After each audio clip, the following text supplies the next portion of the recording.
Greetings. When we last left our intrepid heroes, they were contacted by a mysterious voice requesting a meeting on Friday night to talk about their acquisition of the mysterious drug Ngenix. We spent a bit of time trying to figure out who this mysterious voice was. Um, and as we are going to get to the action this week, we're going to picture the kids going to meet their mysterious caller in town, late at night, empty parking lot, shopping district on the bad side of town, right? A single dim light shining down in the parking lot. And you got the girls and Casey are sort of up front, as it were. Scott is in costume, off to the side, out of the way, just in case things go wrong. He's ready to go at a moment's notice. And they see under the light two figures. A large trench coat and hatted individual, and a much smaller sweatshirt hoodie clad girl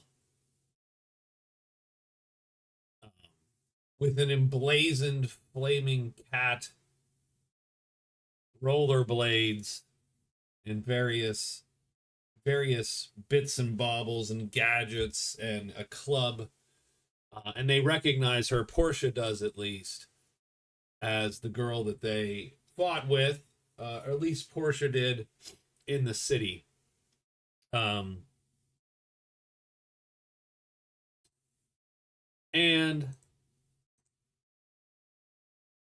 so she is maybe a little emboldened that she recognizes Hellcat.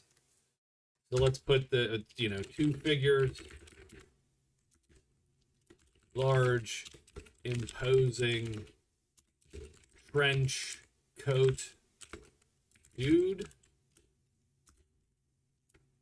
and girl in hoodie, skates, club, and Roman candles, right? Because she has a bunch of fireworks. That is sort of her gig. And this is Hellcat.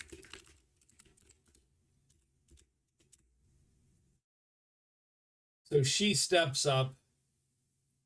She starts going forward. I recognize her. And Portia starts heading forward. Jane's like, wait up. And she catches up, right? And Casey's with them. And Scott, again, doesn't. He's waiting for trouble and being the lookout. And as Portia gets closer, she realizes that she's not really seeing. So the dude has a big old hat and a trench, and the trench is up. And she's not really seeing his face. She is seeing eyes, but there's not just two eyes. There's a ton of eyes under there. Little beady, reflective eyes under there.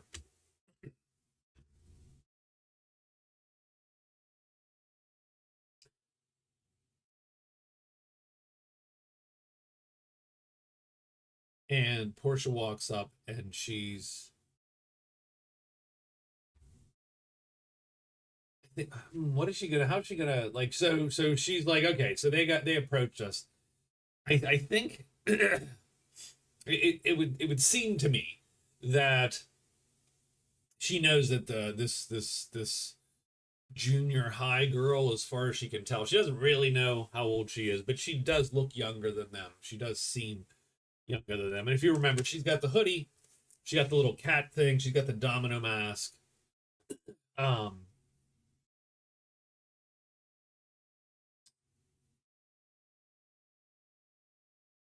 And so I think Portia knows that they're obviously not going to sell them. They're not here for, they're here for something else. She's like, I think she just goes, sort of strides up, and she's like, what are you, what are you, what, to the girl, what are you doing here?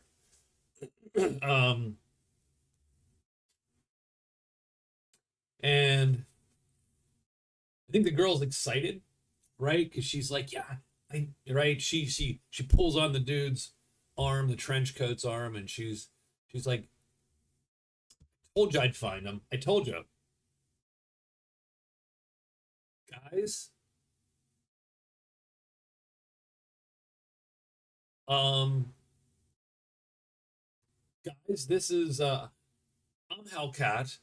This is the king, and hey, where's did she notice Beetle? Probably. Where's the bug guy? Right? She sort of takes mental note. Um, I think Scott probably steps out at that point.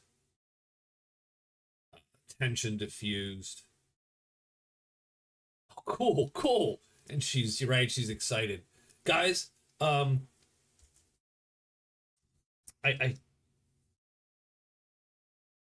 I know you were looking. I don't know how she sort of broaches. I know you guys were searching about for eugenics. I think the king can help you, but he needs a favor. And the king, all of a sudden, you hear the sort of this whirring sound from inside the trench coat, like, and it's like, uh, "Greetings, I am the king," right? And it's sort of this weird electronic voice, but it's almost like it's not even a the same device creating the voice. It's almost like there's multiple devices and they're taking turns. And so it's a very disjointed voice.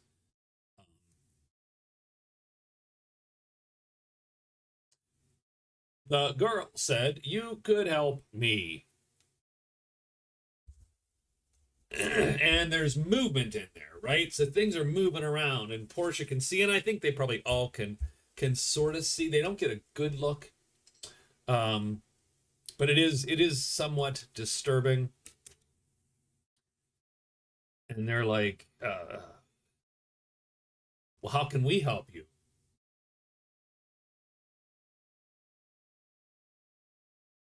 And the king is like, you are looking for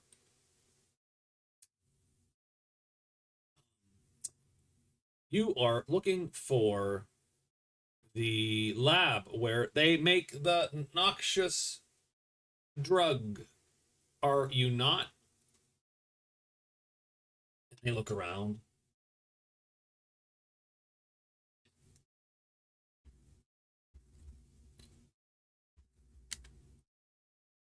There is one nearby. The chemicals they dump into the drain have made the king sick. Please help. Right? And so the king, I'll put the king in quotes, the king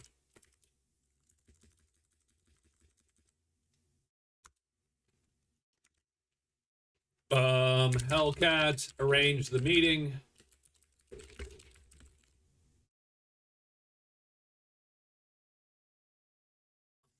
The king needs help.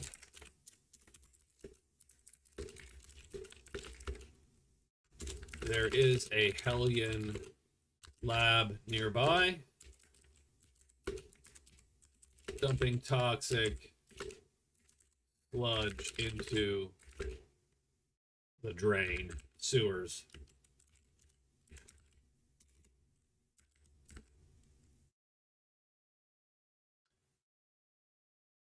So I think the questions would be, how did you find us? And to that, Hellcat answers,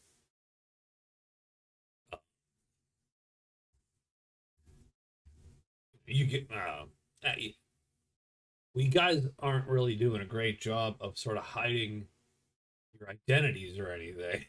Right? She probably it almost admonishes them. Um,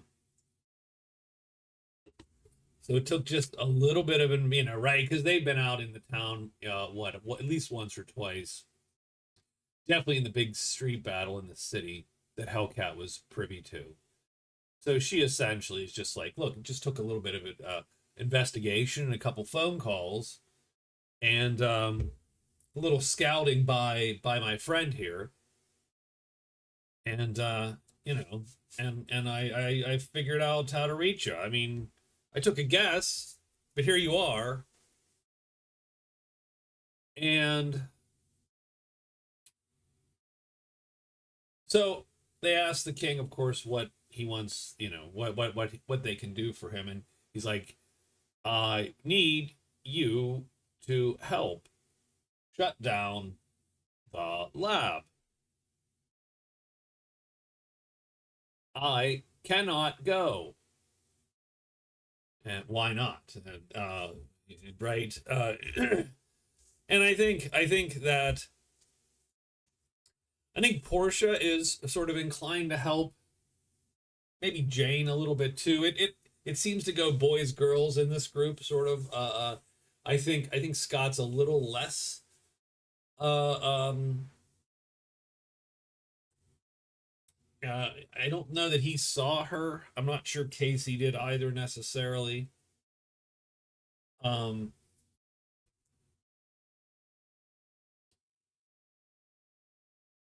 so the king tells them that he has been sickened by the chemicals of the past, X weeks or whatever. But more to the point, that one of the two of them um, has some kind of power that puts the king under their thrall. It would be bad. I cannot go. If he sees me, then I will be under his command.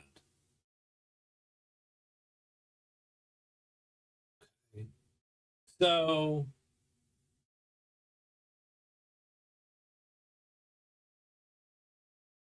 do we know, right? So they ask around. I think the story is about, there's about maybe a dozen or so of them with this whip wielding Hellion lieutenant.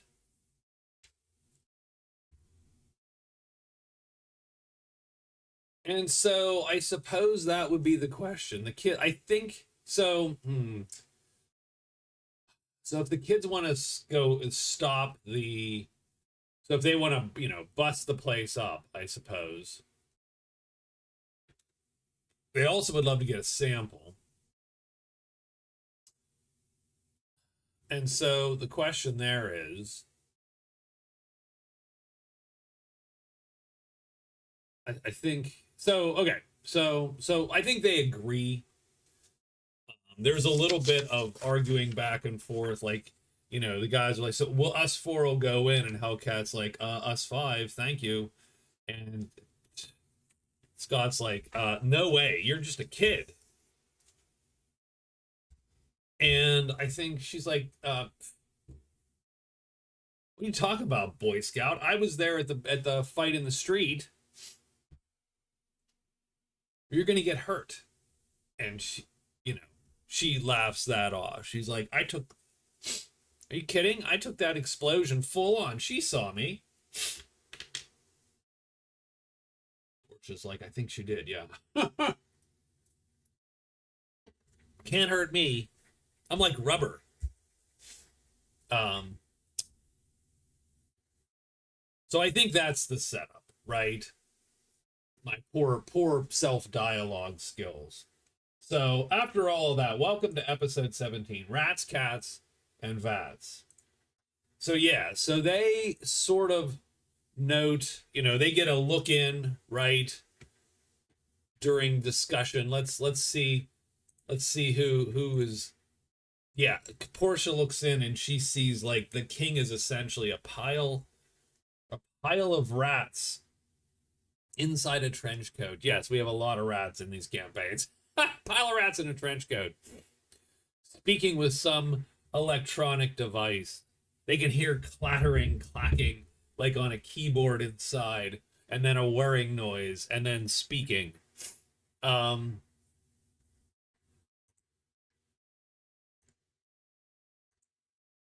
and so I think that's the setup. The setup is Hellcat and the four, our gang here, heading to a warehouse, not a warehouse, but a apartment complex or apartment building turned into drug lab. And do they send in Portia? They probably send in Portia.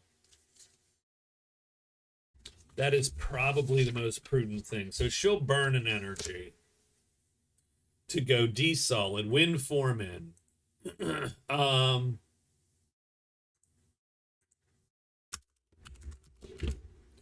She burns in, and so that gives us the ability.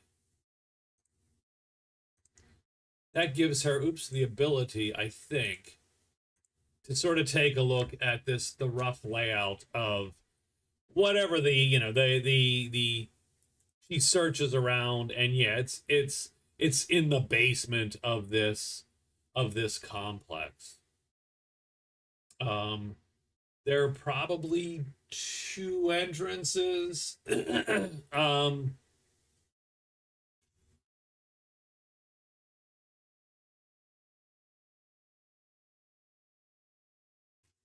One is sort of an alley street level entrance, and the other is from the inside. So we'll put the inside entrance here ish. Here, I'll just draw like a little, right. It's like a stairs down, and then the street level access we'll put here.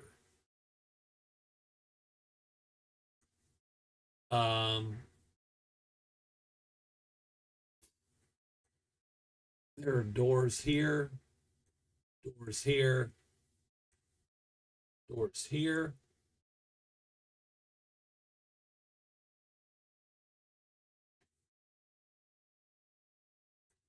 And Portia will get a look, and we'll say that they act, right? If there's, so Portia will take a look. That's a real clunky,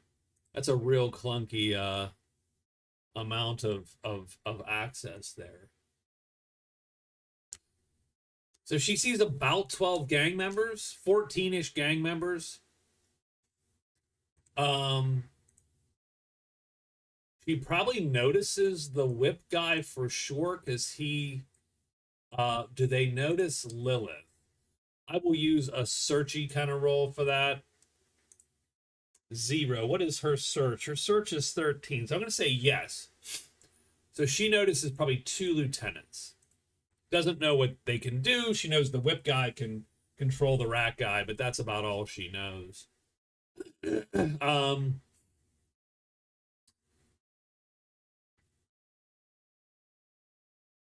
So that is the question. There is, how do they all bust in at once? Do they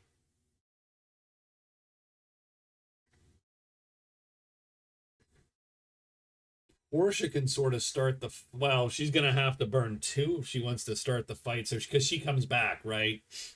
So she'll have to burn a second one if she wants to start the fight like right on top of somebody. That's a decision to make. So Portia could be anywhere in there.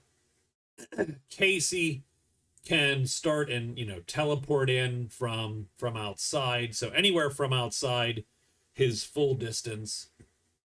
The others will have to start, as they bust in, pretty much. And so that is the question. And Beetle has burned 2 energy earlier. So he's only at 5 energy. So sort of the question is, do you have something like Portia charge in and try to knock out like one of the 2 lieutenants, the Tormentor or Lilith here? Do you have the whole group just charge in and try to wipe out, say, like, right, defeat in detail, kind of wipe out these three before anything else happens, and then you're going to get probably a couple more of these dudes trying to come out. These guys will take a while because it'll literally be all the way around. There's no way out from here. And so you would probably get them in two-ish to three-ish waves of dudes, with sort of the second wave being the mess, because that's probably all of those folk. Or do you just put, Tormentor has this guy has, like, he has a whip, right? He's got the leather jacket, the whip, sort of a smoldering whip thing. And Lilith is probably she's also wearing the leather jacket. She's got like demon wings, probably has almost beast legs. She's going as demon as possible. Sort of like almost a harpy cross. So I'm going to say that you could also go in sort of half and half. I don't necessarily think that's the way to go. I think the group is a little better off trying to stick together.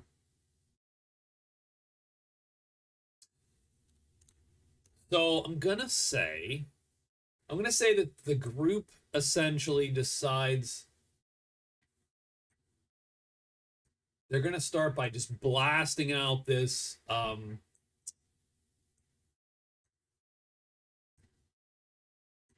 and Beetle's like, you can come, but stay by me, right? And she's like, sure, Boy Scout, right? She's.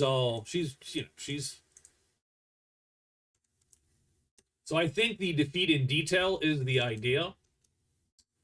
And the group will go in here hard and fast. The question is, will Portia go in and try to knock someone out? Specifically? Or do they just stick to it, right? Everybody goes in just like this, boom. And they're not going to be able to fly. This is not tall enough for any flight at all, pretty much. They can fly at ground level, I suppose. So I'm going to say on a 1 through 8, the group just sticks together. 9, 10, 11, or 12, Portia's going to, insist or think it's a good idea to go and try to get the drop on one of the two lieutenants. 2. So she thinks it's a good idea to stick with the group, and the group agrees. They first go in, charge in and smash these dudes up. Real hard. Like, they just try to knock out 2 or 3 of them first thing. And,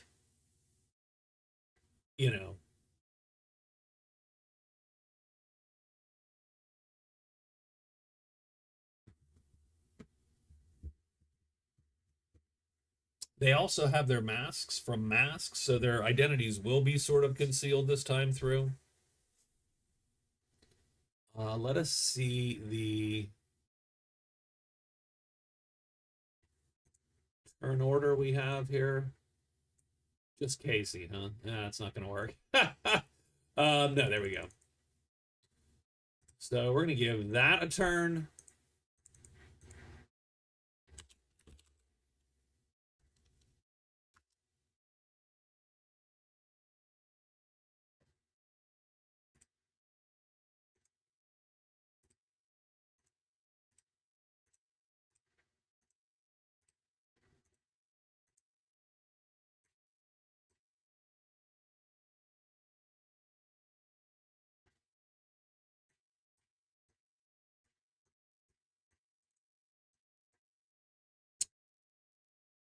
So, okay. So, and this is the, what do you want to say? This is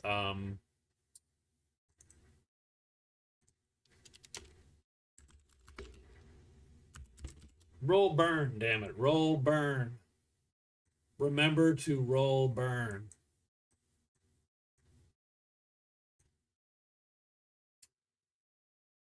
So that is sort of where we're at here to start. And I'm going to give the heroes a surprise round, I think. Um, and then sort of see how they do. Now there's 12 dudes in here. So I will probably I will roll the thugs, but I'll roll them sort of in groups, as it were.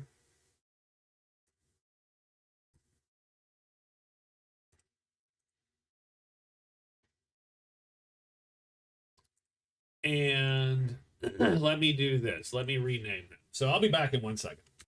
Okay, so I just grouped the thugs into groups. So when we do roll initiative for them, it'll be a little easier. So I'm going to give the gang a just sort of their first round, as it were, their first initiative round. I am also I'm going to draw actually badges just in case it matters.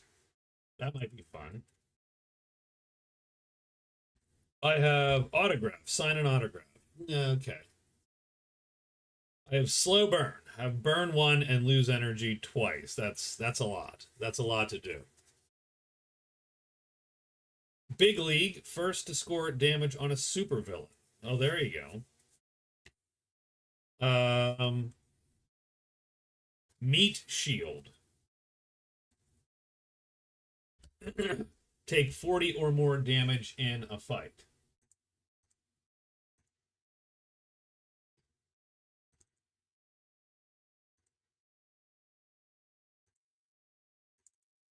I don't know where my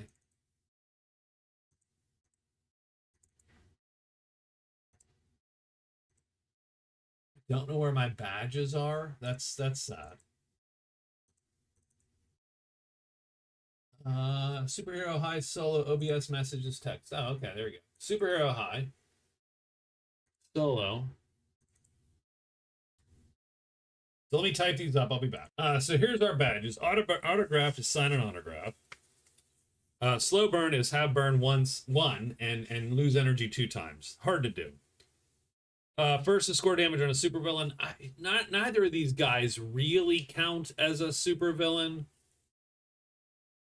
Per se, that would be like a nanophage. These guys are fairly low grade. But they have a lot of minions, so that's dangerous. So I'll at least give some bonus to that. And then Meat Shield take 40 plus damage in a fight. So we will see if any of our heroes can grab a badge in this battle. So first round is surprise round. And there you go.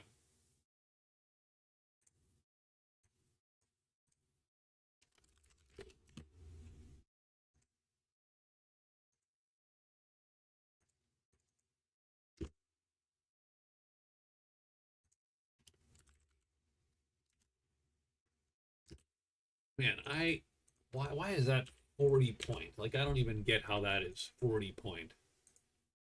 72? Yeah, round 1. Okay, round 1, fight! Okay. So there we go. And that is where we're at. So we are going to charge in. And Cat opens the door for the rest of them.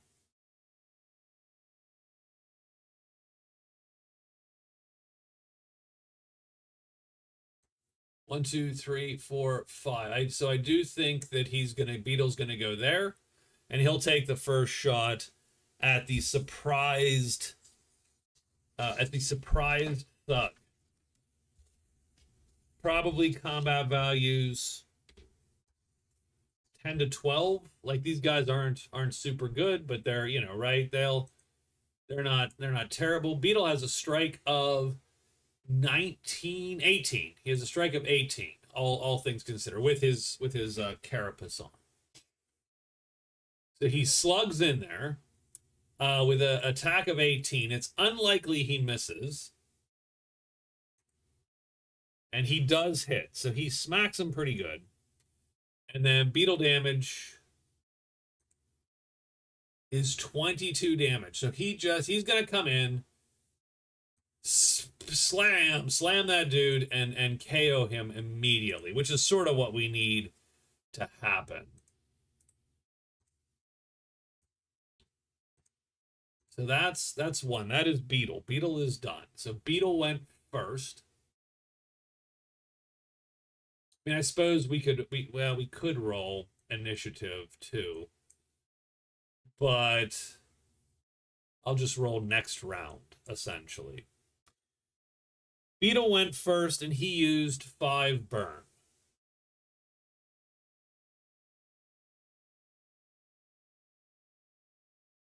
I've been putting it here, although I'm not doing a good job of putting it there. I do want to put it on like a card or something that I can see easily.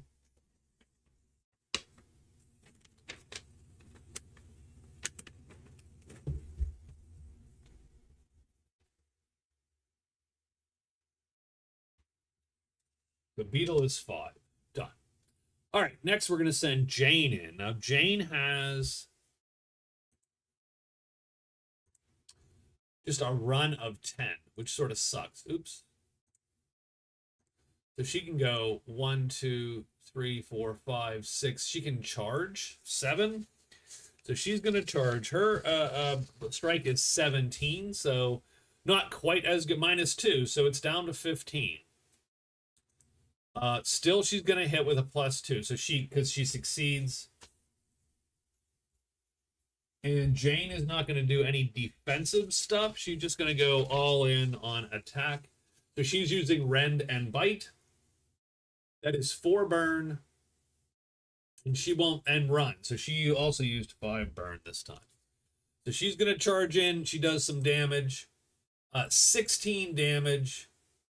No bleed. 16 damage is fine. He takes him down to 4.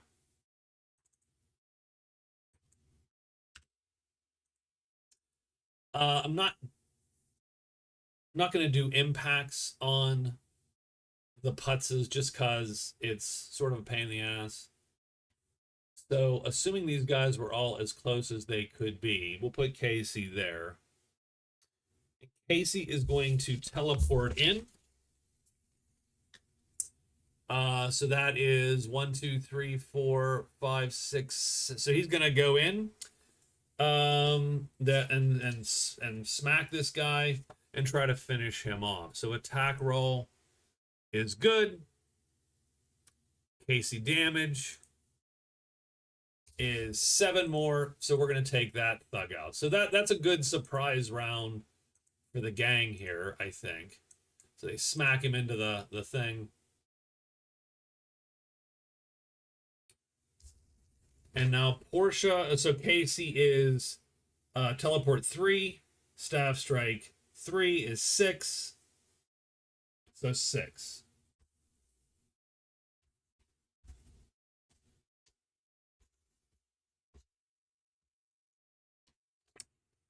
Portia is going to, I suppose, fly and try to finish this, right? Finish this little threesome here. She has a move of 15. 1, 2, 3, 4, 5, 6, 7, 8. She's gonna blast this lady here with Wind Blast and Omni. No, Wind Blast. So Ride the Winds, Wind Blast, that is 7. Portia also has burned 1, so we know that she is 5 of 5. And Scott actually is not 5 of 6, 5 of 5 also until the end of round 3. So we should keep that in mind. Portia comes in. She's going to Wind Blast there. She will use point blank shot. -3. Ooh, let's see. Her shoot is 20 though. She's still going to hit. And so she's going to do +3 damage. So storm damage. 16. +3 is 19 damage. Do any of those knock? One of those knocks. So that is 19 damage. It's a little bit of knock. 4 knock. So she goes She goes 1-2, smashes into the console there, and that's going to knock her out. She's going to take 44. So Portia will indeed finish the job. So that's good. I am weirdly surprised that that didn't somehow end poorly. Hellcat. So I don't know if I don't know that you had her stats. Maybe we have had her stats before. Where the hell is where is the gal? Where is Hellcat? Hellcat 2. So there's Hellcat. She has Sidekick and Fireworks. I made up 2 power sets for her. So no one really to just charge in. And you'll see she's tough. She has no super stats. That's sort of her I'm a kid thing. But she does have a special power, a healing factor. She's like Wolverine. You would have to atomize her to have her actually be killed.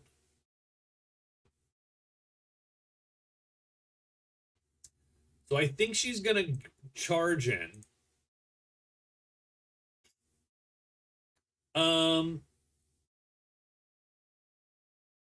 And she's like, right? She's gonna be like, guys, you started without me. 1, 2, 3, 4, 5, 6. Opens the door and skates into here. Right? She just rolls right into here. Caesar's no one in there. Done. So now it's time for actual. Now we have to roll burn, right? Because we're on the burn side here. And so we're gonna roll burn pretty much in the order that they attacked. We're going to do Jane, Casey, Portia, Hellcat. So Beetle is, so we're going to roll 5d12. I sort of wish this was over here, but that's okay. 5d12. No burn. Casey burns. Portia burns. Hellcat does not burn. There you go. So Casey burns. Portia, of course, burns because I think that's just Portia's lot in life. The Beetle and Jane don't burn. That's it. And we are done and ready to go. So now we need thugs. We'll have the group 2 thugs. The group 1 thugs are gone. They're done. And now we're going to do Tormentor. Everybody's heard all that, right? Everybody heard the mess. And Lilith. And their respective groups will go with them. So, now we're going to sort of order everybody in order. I know Portia's a +5. Casey's, I think, a +3. Jane is a 0. Scott's a -1. And Hellcat is a +2.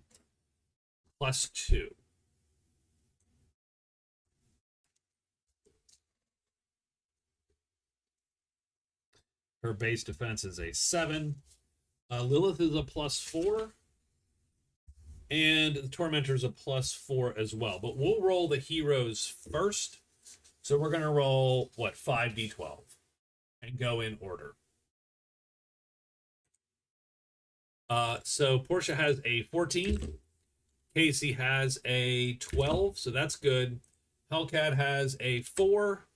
Jane is a 1. Scott is a 7. Okay? So that is that team.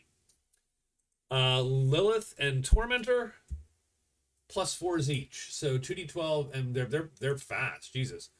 6 and 7. So 10 and 11. And their respective thugs will go with them. So group 3 and 4 will go with them.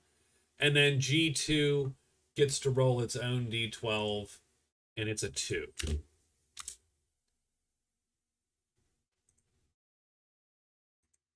That's the order. Portia and Casey are first. Tormentor is next. And Lilith. So that we're going to have 2 of our heroes go, and then a couple of their bad guys go. That could suck. So round 2. Okay. Well,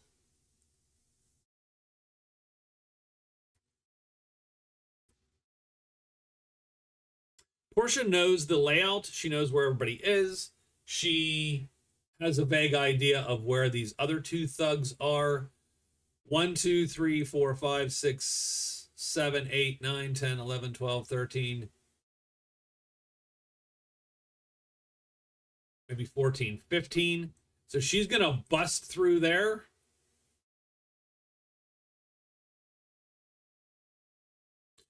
And she'll use her power to do so. Like, she's going to use her power to blow the door open. I'll give her that as long as she burns the wind blast. So that is, she is a 7. And I'm going to just write that here. I'm not going to change it unless that burn changes. So she is a 7 using her power, and done. So she smashes through. It is Casey's turn. 1, 2, 3, 4, 5, 6. Casey's literally just going to run. And he just uses, he's a burn 1 right now. So he is going to go, and she was a 1. He's a 1 right now. And he is done. Tormentor and his thugs are going to go 1, 2, 3, 4, 5, 6.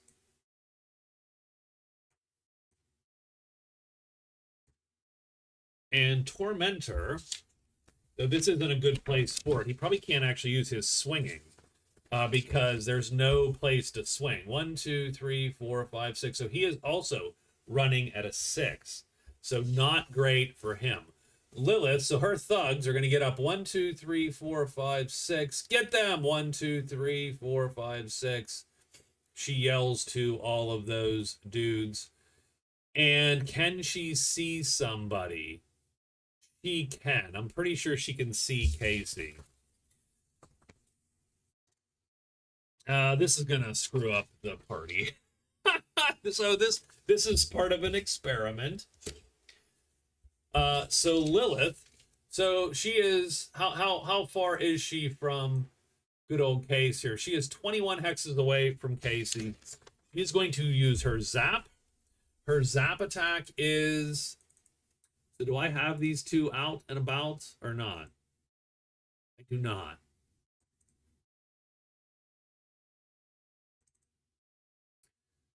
Her zap is 20. Casey's is way lower, 11 or 9. So she's plus 11.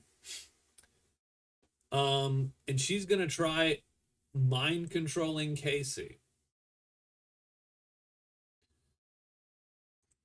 So Zap does have a 6.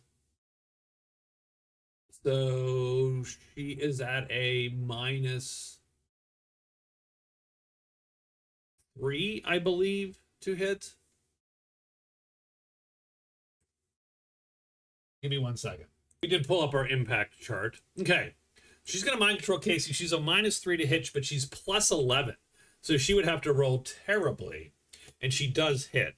So one thing to note is that Casey's zap goes up for the rest of the combat by 2. So Casey's zap, we're going to put that right here. His zap is 11.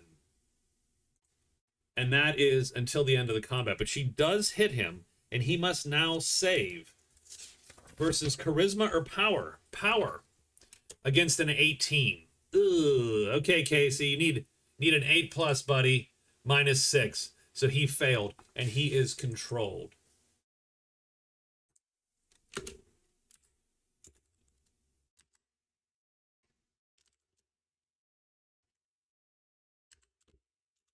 And he's been controlled no round, but he is mind controlled. Don't worry, I won't let you hurt her. I won't let them hurt you, right? That kind of thing. He is seeing the flower girl that he sort of vaguely had a mini date with. That is Lilith's. That is her. So we got Lilith and the Tormentor. Tormentor is 1. Lilith has used pretty much just 1 power. 8. That's 8. 8 burn though. She can't hold that. All right. Beetle's up.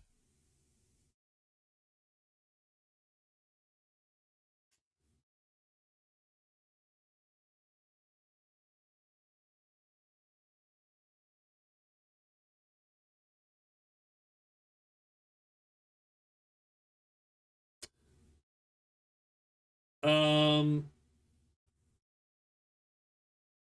funny, because of course the danger then is he, so she is controlled. Let's look at the document to understand exactly what that means.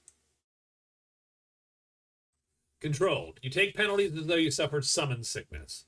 So that means like -1 to stuff, pretty much. Like you're -1 accuracy, -1 defense, -1 skills, -2 damage, -1 save. So you are sort of jacked up.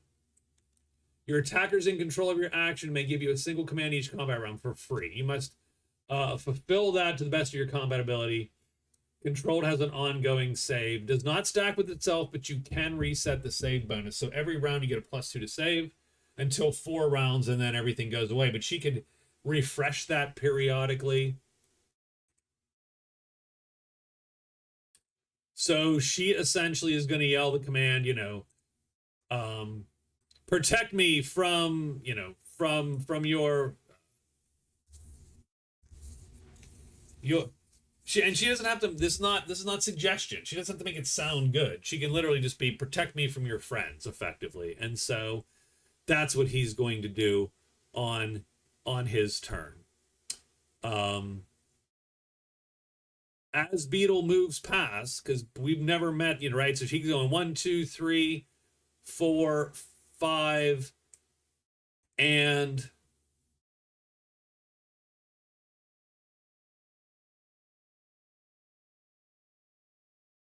he was facing probably this way. Unfortunately, we didn't do a good job of noting his facing. So as soon as Beetle comes into here, he's in Casey's zone of control.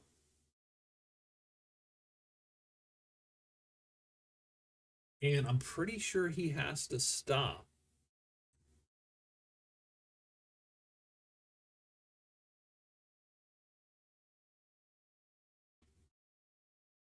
Or at least take, I mean, he might take a, yeah, I think he takes an attack of opportunity, maybe.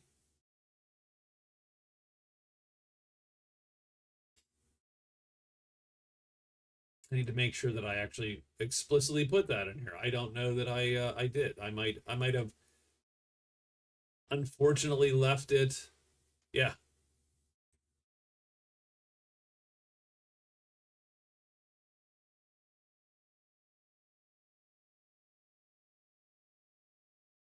All right. Well, so be it.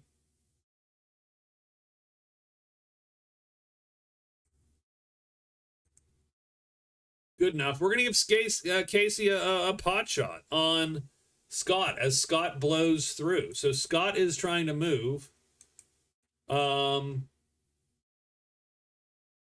Right? 1, 2, 3, 4, 5, 6, 7, 8, 9, 10, 11. He's gonna try to get to there. When he is here, Casey swipes him. Casey's gonna swipe him and strike at an 18 because it's essentially an attack of opportunity.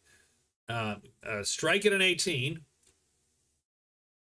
Scott Beetle is blocking effectively at an 18. So +2 to Casey because he is essentially flanking him, attack of opportunity, and he takes a swipe, but Beetle moves straight through.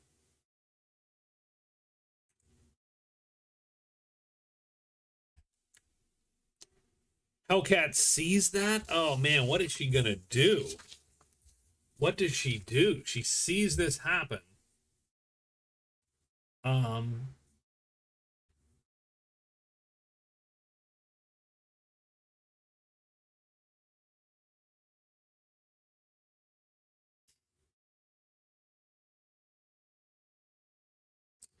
Does she? Oh, does she? Does she? So the problem is, I don't know that Beetle noticed that what happened to him so much. He might have noticed the swing. I don't know that he was super aware. Let's see. I'm going to give him a roll. Let's give him a roll. Reflex wit. So -1. So not a great chance, by the way. 8. Ooh, okay. So 7, he succeeds on effectively a 15. So I'm going to say he does notice that something's wrong. And he's going to yell, something's wrong with Casey, right? So he's going to yell, something's wrong with Case. It's Hellcat's action, and I don't exactly know what I want her to do.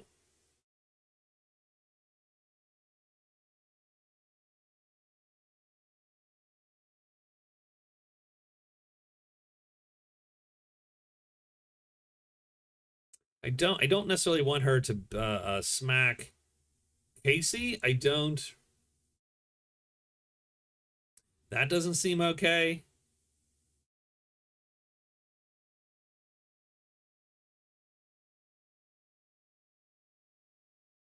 But just for so she is literally going to go 1, 2, 3, 4, right? So she's going to go here.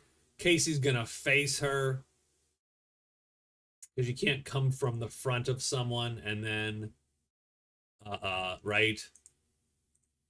So Casey effectively faces her like that. She's technically going to face like that. Beetle is technically faced there.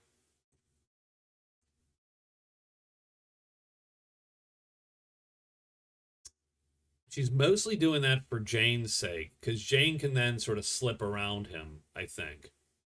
So she is gonna club him. She's like, snap out of it, you dummy, right? She's gonna zip up and club him. She is way less than Casey's block. She's gonna miss Case.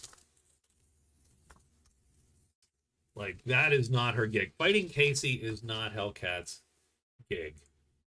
So Casey used a 1, and he did a little bit more than that. So he did a staff strike.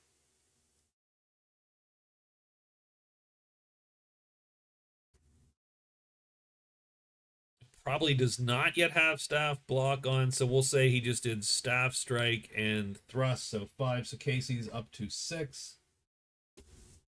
And so that is his burn this round. Hellcat skated up and took a shot. She's a 5.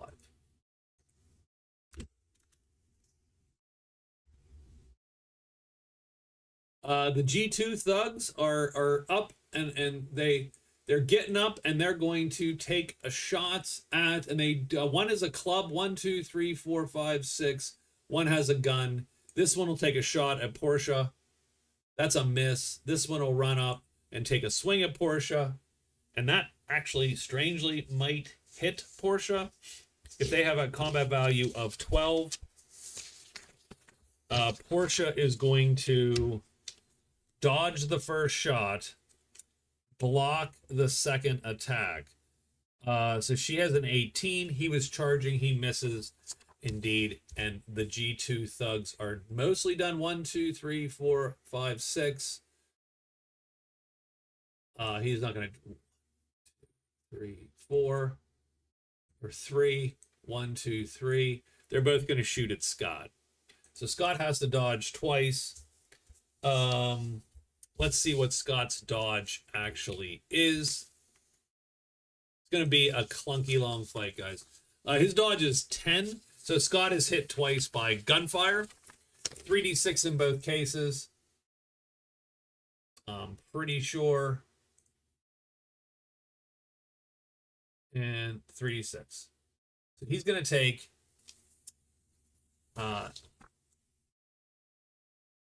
10, which is nothing, and 9, which is nothing, so nothing. The bullets bounce off the armor.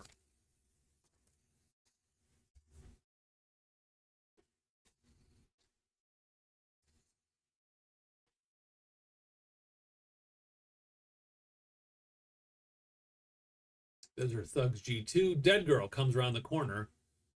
He's like, and she's like, Cat, what are you doing? 1, 2, 3, 4. And she's like, he's mind controlled or whatever, right? 5, 6, 7, 8. 9, 10, 11. I think her run is, or 10. Her run is 10. She's going to charge.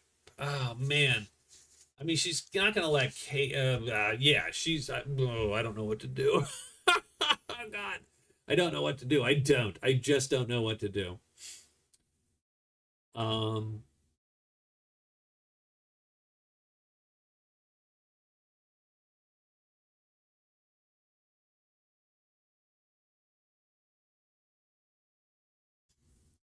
I think the whole group could end. This could be a short fight. The whole group could end up mind controlled pretty easily. None of them are like one.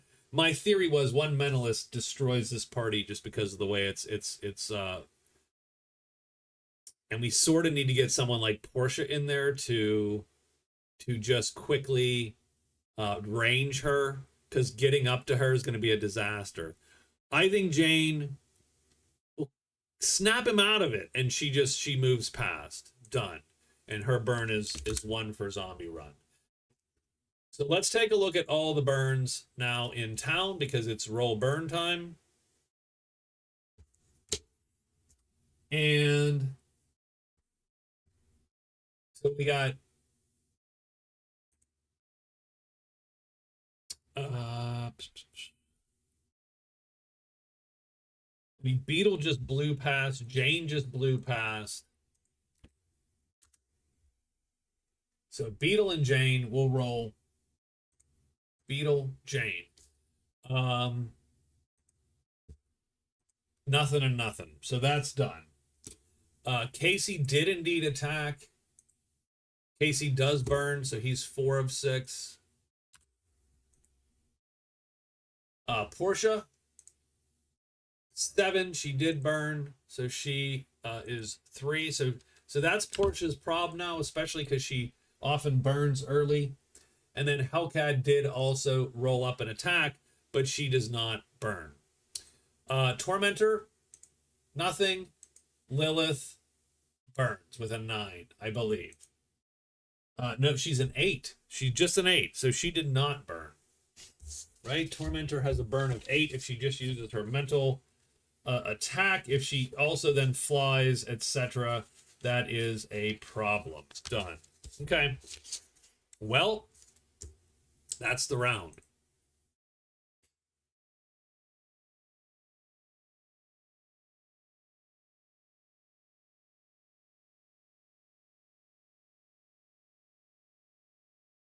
So Beetle does tell, right? He does indeed indicate something's wrong with Casey. I think, yeah, so that's a weird, Jane's head is weird because she has a mask on. It doesn't look like anything. So is Portia going to stay here? Like, does she not, like, that's the thing, right? All these kids are sort of operating on, if we do this tactically, Portia comes out and she's got to essentially joust with Lilith, because that's sort of how it's going to go.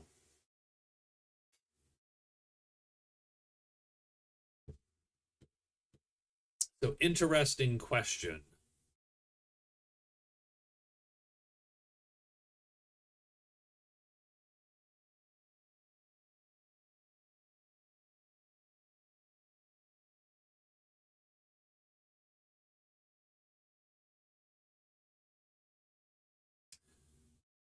I'll give Scott. I'll give Scott a little quick, almost. Yeah, he's not that guy.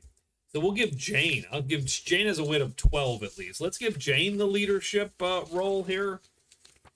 I mean, roll, literally roll. So wit of 12. Let's say, if she gets a +2 or above, she sort of comes up with that cogent theory. She does. So Jane's gonna go, Portia, I need you out here to take care of this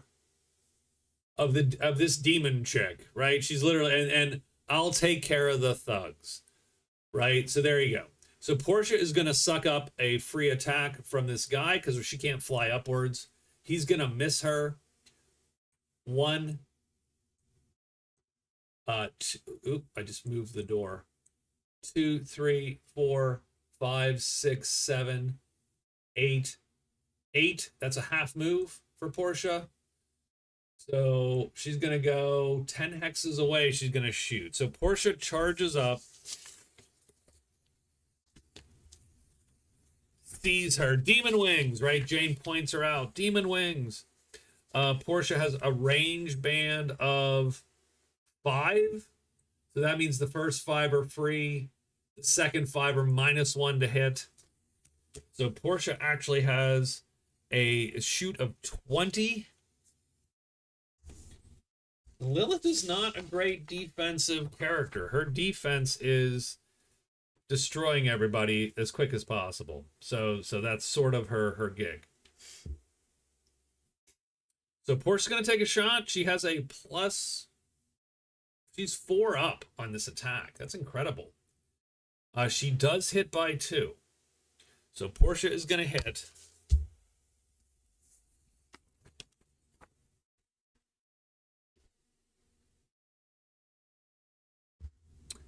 Let's do Portia damage. 6 damage. Wow, that is awful. And she didn't do, she was trying to knock, essentially. She didn't knock. She does 6 damage. Literally 6 damage. Now, What's Her Nuts does not actually have any armor. She is sort of that actual mentalist, crappy mentalist, and she does not. So done. So Portia hits her. She, whatever, ducks behind, crouches by this machinery or whatever, and the brunt of wind does not quite get to her. Does she have anything else on? No, 7. Done. She is doing exactly what she's been doing. So Portia is done. Casey has to attack. So every round it ticks up, but Casey, because he was controlled, he has to at least give her 1 action, and then he gets to roll a save. So he is going to attack Hellcat. Hellcat is going to, do her best to not get killed here. It's 18 to 15. Casey is a better fighter than Cat. He's going to hit. He is going to staff strike and thrust. So that's 5. 5 burn. Staff strike is 11. Thrust does 5. She takes 16 damage minus her armor. Her armor is 6. So 16 damage minus 6. She takes 10 damage. 10 damage. That is just enough to do an impact. That might be a knock. It's knock 1. Knocks her 2 inches into the thing there. And she takes no more damage, but she is knocked on her ass. She is prone. We'll give Hellcat a prone marker. I wish you could see those. Those are terrible.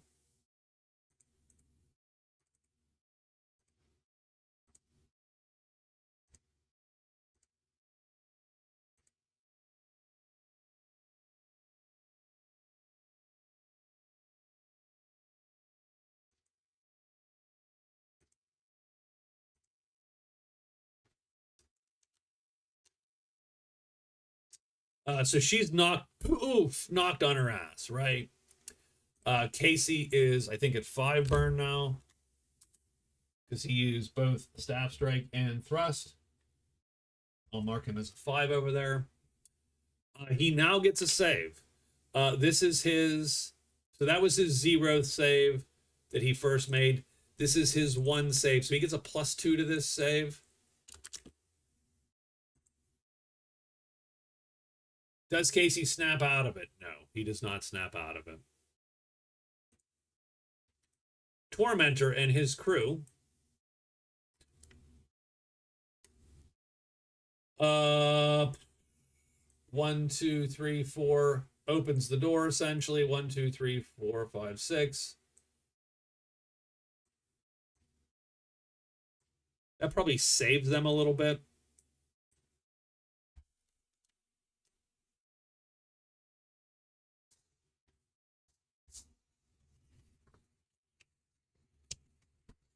Wow, she is just going to um she is just going to probably try to mind control Portia, frankly. You might as well. Portia's zap is also bad. Because we did not buy any of those things up for anyone. And so that's sort of where what happened. So we're gonna roll an attack. Oh, -7 though. -7 is not great. So it's 20 to 8. She's plus 12. Plus 12 plus 11. She's gonna hit. She does hit. Portia's zap is now 10.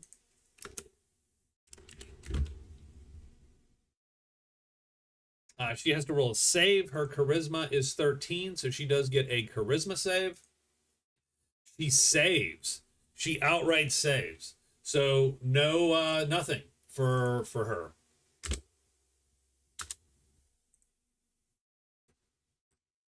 And I suppose she will have moved to there. So her actual is 9. She's going to actually just run to there kind of and duck behind the machine, take her little bit of cover. But Portia saves and is out of trouble there.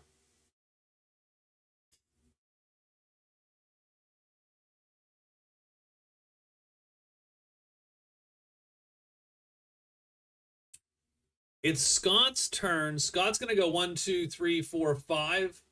And he's going to, and actually he's going to be there. And he's going to smack that thug and hopefully just get rid of that thug. So he's going to take a shot. I believe that's going to hit. Beetle damage, 17 damage, 1 knock.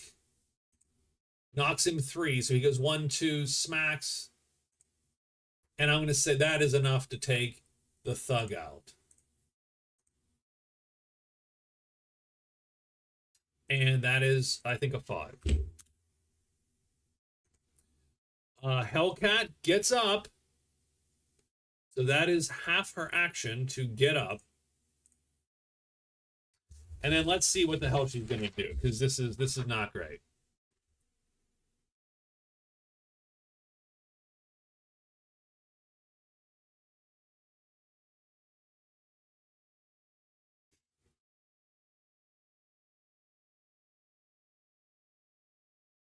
She could.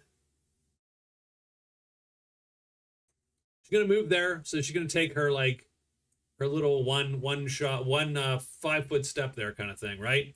And she is going to cone blind Casey. So she pulls a flashbang. Bam! I didn't want to do this, but and it's just cone. Doesn't have to hit. It's cone 2. So it's literally 1, and then these 2 hexes pulls it. And she's used a charge, so we will mark a charge off. She has 4 charges of this. And Casey has to make a reflex save. So he's going to be blind, too. That's sort of hilarious. Reflex save for Casey. He does make it. Oh, darn. Well, that's too darn bad. And Hellcat moves and then flashbang, so she is a 6. Burn.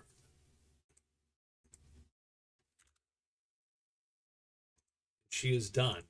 All the G2 thugs are coming. 1, 2, hey, 3, 4. 1, 2, 3, 4, 5, 6. He's gonna take a shot at Dead Girl. That's a miss. Sure. Oh, that'll hit actually. So thug damage on Jane is 11. That is 4 damage on Jane. Jane takes 4 damage.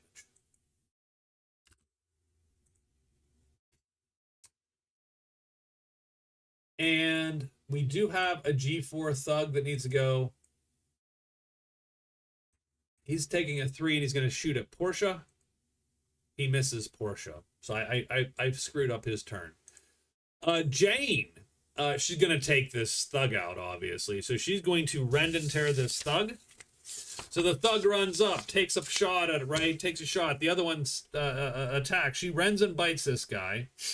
She does have her sonic shield on now. So she will have 7 defense. So she will be 6 probably instead of 5. Although she doesn't, not this one because she didn't run this time. So she's going to be a 5 this time because she didn't move. She takes a pot shot at this guy. Oh, she totally flubs that shit. So 17 versus his 12 is she's up by 5. She absolutely misses him. Jane's going to burn an energy. By the way, you can burn energy to save. So that might be something to do. Jane burns an energy to attack, reroll the attack. She does hit this time. And Dead Girl does 20 damage and knocks this guy right out.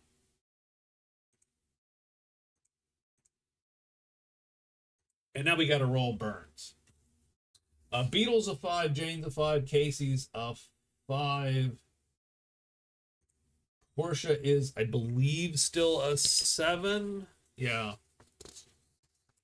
So I'm going to roll 1, 2, 3, 4, 5. I'm going to roll all the heroes here. 5d12 right in a row. Beetle is going to burn 1. That's rare for the beat. Beetle burns 1. Jane does not burn 1. And in fact, she gets hers back because she rolled 3 above what she needed. Casey does burn 1.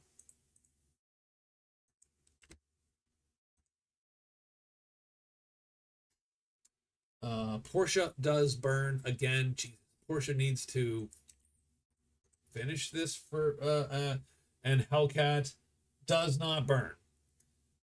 Lilith burns.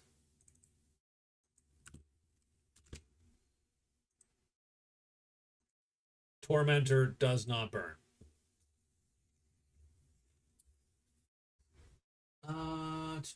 Sign an autograph. First to score damage on a supervillain. Technically, I suppose that is... She scored damage on a lieutenant this battle, and that was Portia.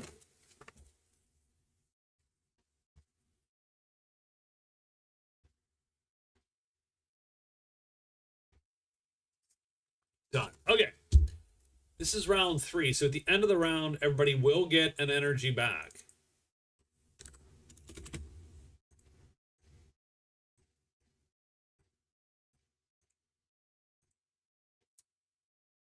Portia's going to go.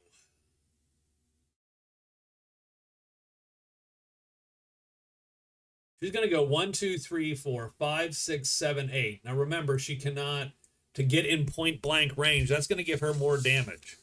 So she flies in at point blank range. She's going to ride the winds and wind blast. That gives her a 7 burn, and she is going to take her shot. I'm going to give her a little bit of cover. That is not going to matter. She's going to make her re-roll that, I believe. So the bad guy burns an energy. I think Portia still hits. Portia does still hit because her dodge is 15, 16, 17 with the, but okay, so let's roll Portia's damage. 13 this time, plus 3. 13 plus 3 is 16 damage. And she didn't use any of the extra stuff. So she does 16 damage.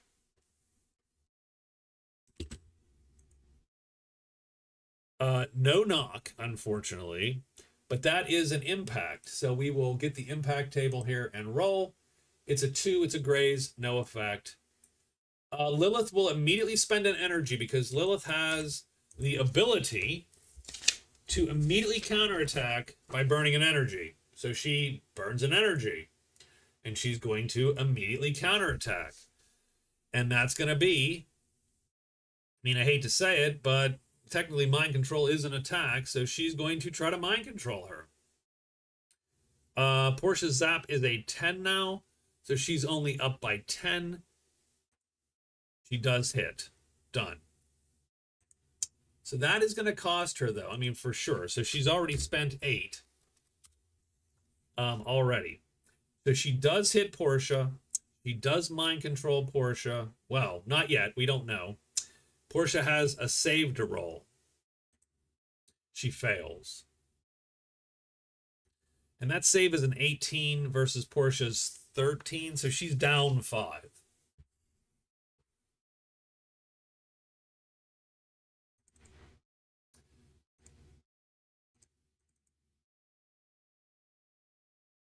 So I think we're just gonna put her in the control 0. And that is Portia's turn. Casey at the end of this round is going to get to roll +4 against the effect. But in the meantime, he is going to attack Hellcat, and he's going to hit Hellcat. Hellcat is going to make him roll again. And he hits. He does hit. And he does 15 damage. And thrust. Knocks her down. And pierce. So it does 21 damage. So it just smacks her down. Knock 1.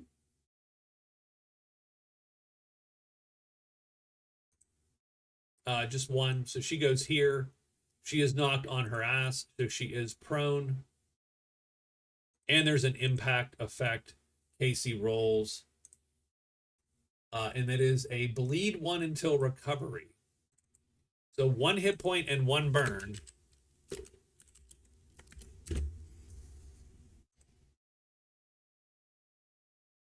Casey now rolls at a +4 to save.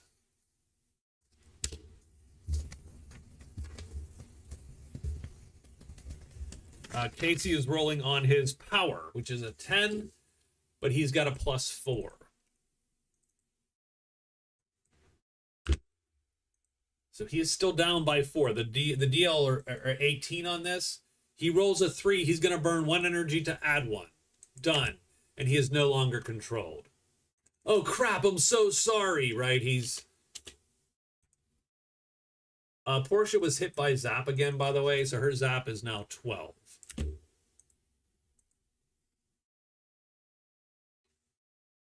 So sorry. Oh God, I'm so sorry. I'm sorry.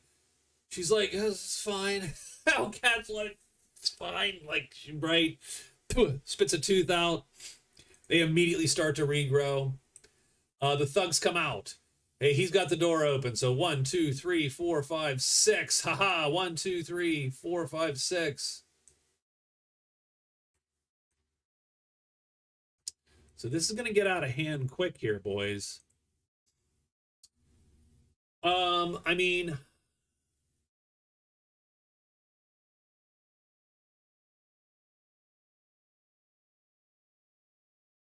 she cannot see Beetle right now, which is actually a little bit of I would argue, a bit of a blessing in disguise. That she cannot see Beetle.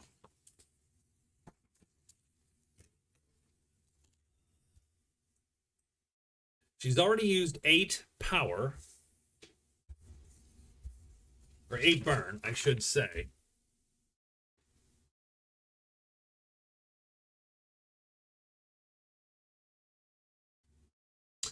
Oh, and I didn't do the thing. We'll add that to her later for now. That's a I missed one of her powers. She actually has a divine aura, which would just be nasty. Like, she is weirdly frail, but weirdly super overpowered.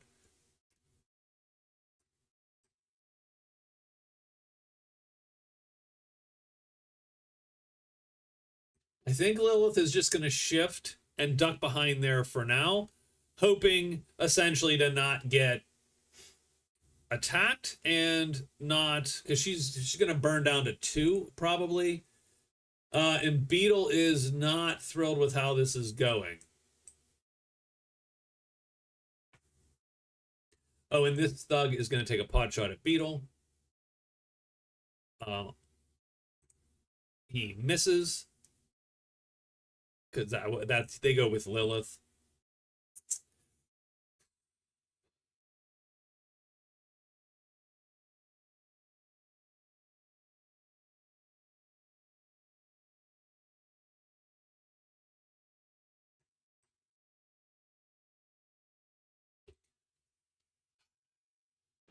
he notices a Portia turn on him, right?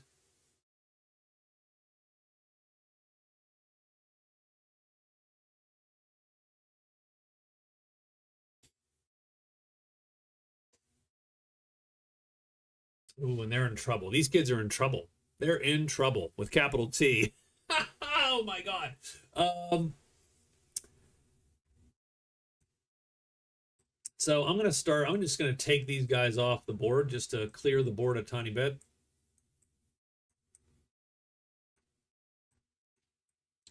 I mean, they've knocked some thugs out. They've done okay, but against sort of these lieutenants and the mind control ones, especially, super nasty. I almost consider Beetle going 1, 2, 3, 4, 5, almost backing up.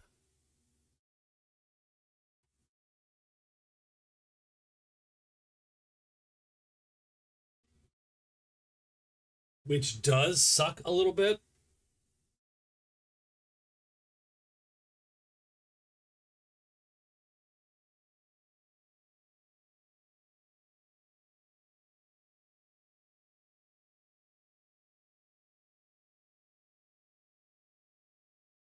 And just sort of almost biding time, giving,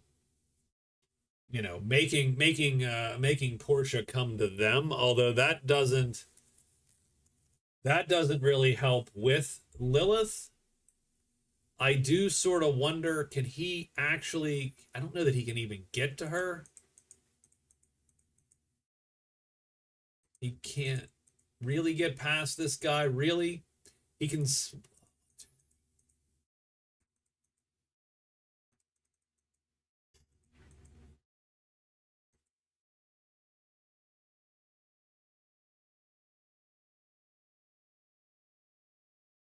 and there's not a lot of headroom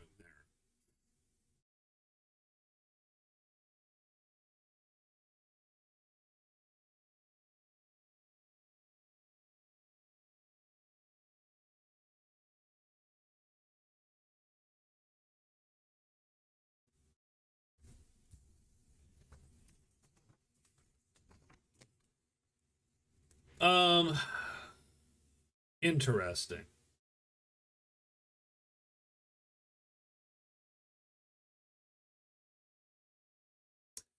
So again, there's not a lot of headroom. I don't know that this part of the machine, I think, is close to the ceiling. You can't go through it. This part is a giant vat of something. Um, this part you probably like. This is probably a thing. So let's take a quick look. If he goes 1, 2, 3, 4, 5, 6, 7, 8, takes the shot from Portia. 9, 10, maybe he can make it there. We can give him because he just might be. I gotta get this done. Like she's gonna tear us apart.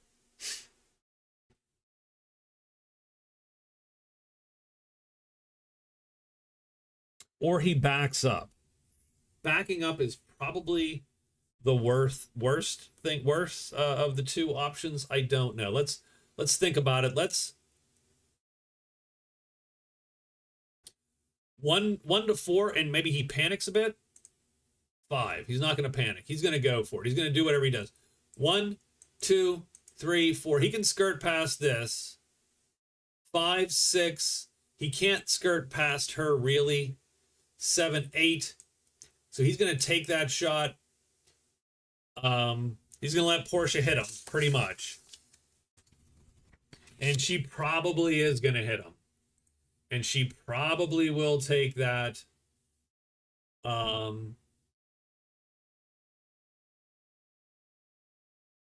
So she's already spent her 7. She's going to take another shot at Scott. So Portia takes a shot. She hits Scott, of course. Portia damage is 13. Oh, and she's going to knock him, I think. And that's going to suck because that's going to end his move, I'm pretty sure. So he's not going to make it. Um,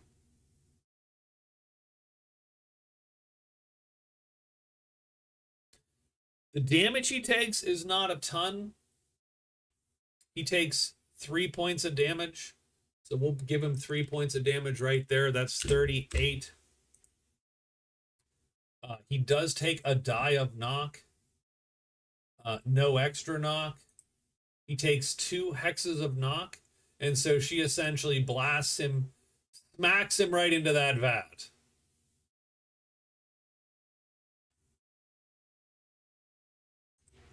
He takes no damage, but is quote unquote prone,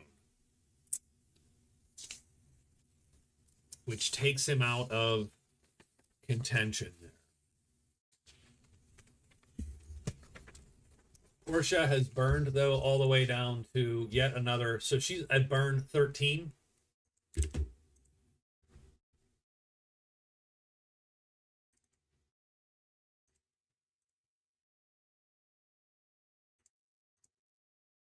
Done.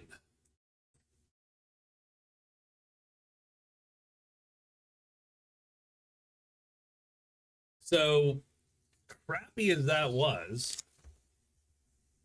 he didn't take any damage, but that sucked. That is bad, bad, bad. Bad news for the team here.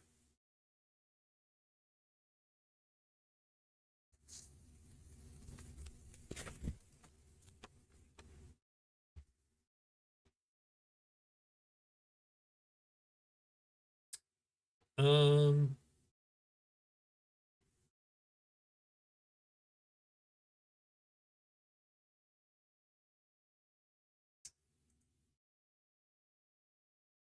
so I think Hellcat just going to get up off her ass. She is going to burn an energy.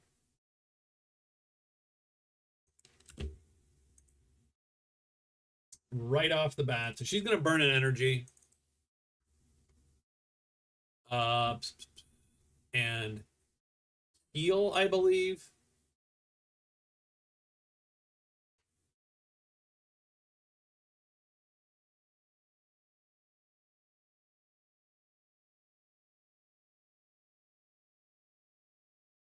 Uh, 2d4 hit points. There you go.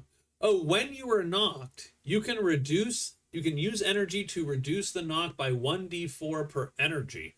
Oh, holy crap. Hold on. I should have done that. Give me 1 second.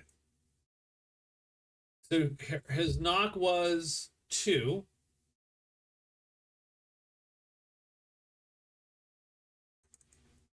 I'm going to spend 2 energy and make sure that that is knock 0.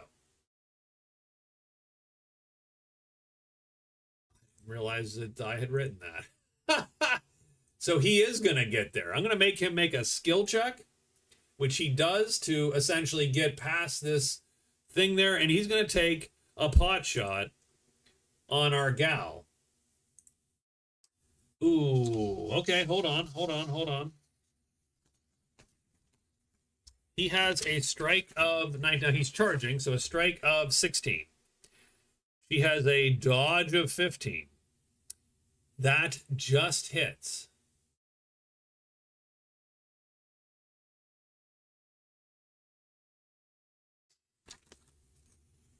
I think she's gonna make. Oh no, she's gonna screw him over.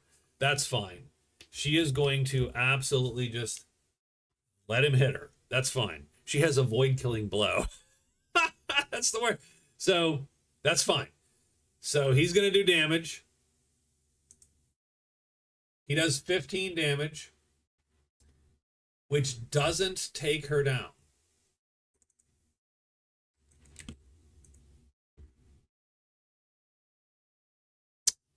That is an impact, though. An 11. Impair 2 until recovery. Wow.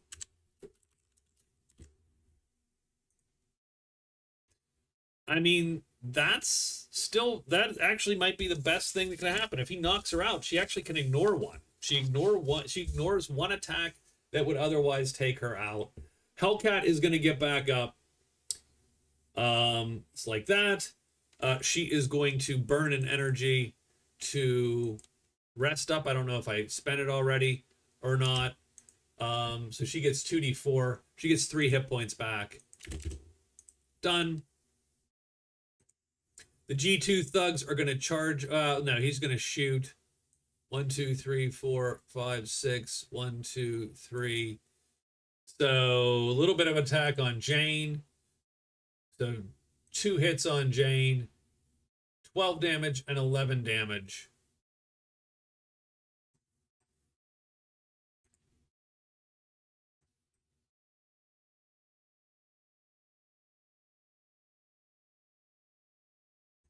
Jane will spend the energy to not be knocked.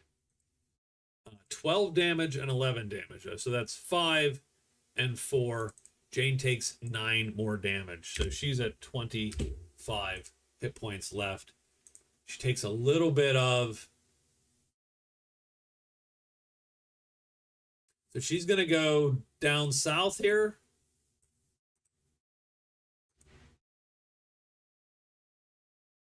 And smack this dude.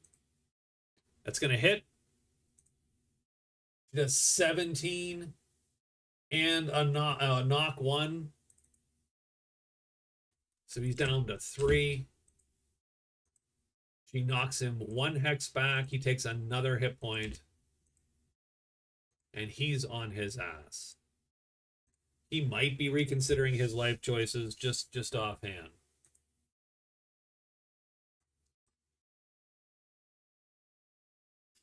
Now she can go, and she's going to probably.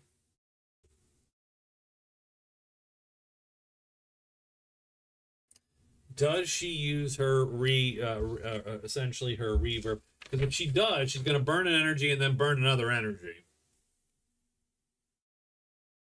So we'll do what we need to do. So if he attacked her, he has to roll a save. So that is true. So Scott needs to roll a save. He fails, and he is smitten. He cannot attack her again until.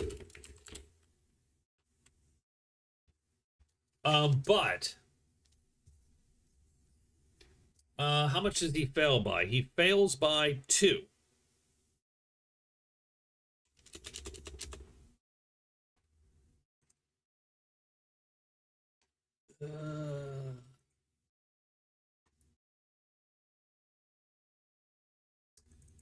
He'll take the smitten momentarily.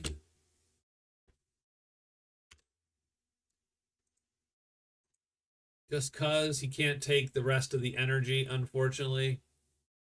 Let's roll burns on everybody. Beetle is 5.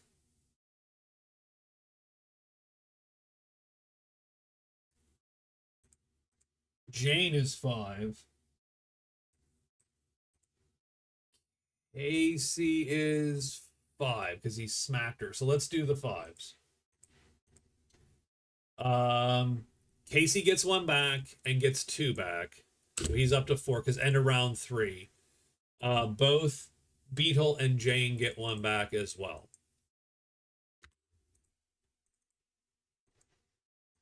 Just because done. Portia attacked twice.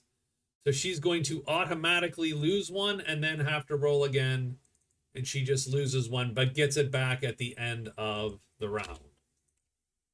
So done and done. Hellcat just sat. She gets 1 back at the end of the round.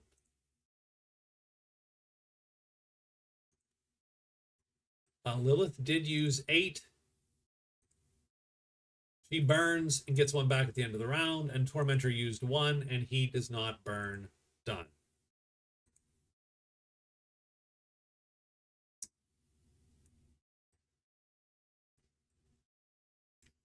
Portia is still controlled.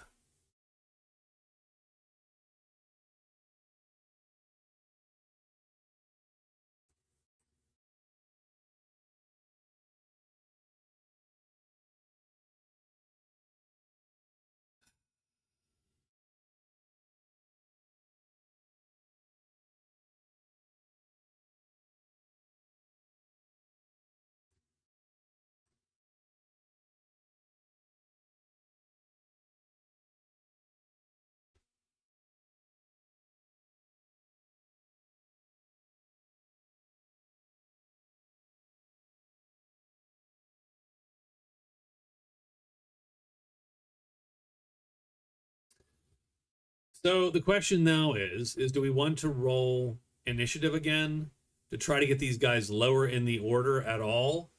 For instance, we could really use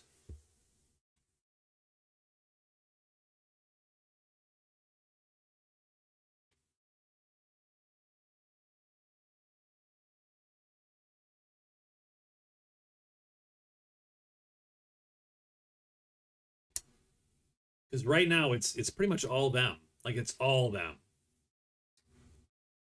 And that's gonna suck. That's gonna be bad.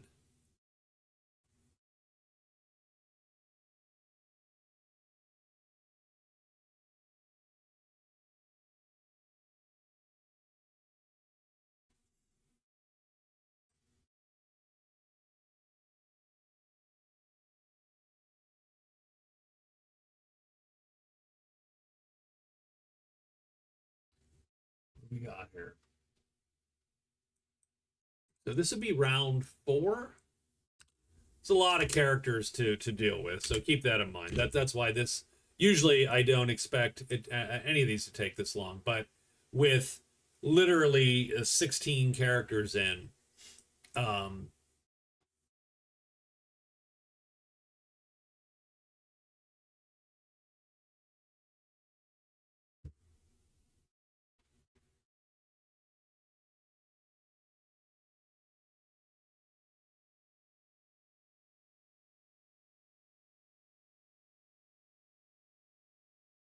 so I think what we're gonna do is we are going to we'll have Hellcat spend one, and we will re-roll initiative. So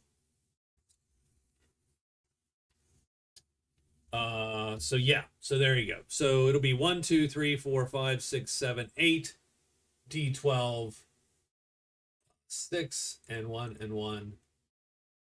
Portia rolls a 1 plus 5 is 6. Casey rolls an 8 plus 3 is 11. Tormentor's plus 4, so he gets a 5. Lilith, unfortunately, gets higher. She gets a 13. Beetle is a 4. That sucks a little bit. Hellcat, I think, is a 7. The thugs are 1s. Jane is an 11.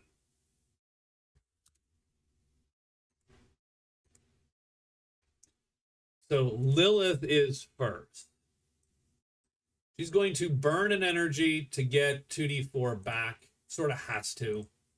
She gets 5 hit points back. It's probably not going to do her any good. He is smitten. He can't attack her. I don't hate that. She goes 1, 2, 3, 4, maybe, to try to just back out of there. And maybe squeeze some energy back. Did I spend the energy? I don't know that I did. There you go. I think she has to back off. Beetle can't attack her, so she is safe for now.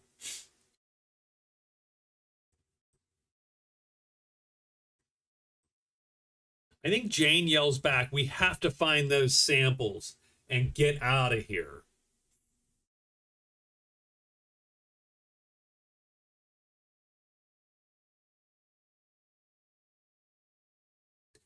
I think Jane goes here to this guy, and she's going to tag that guy.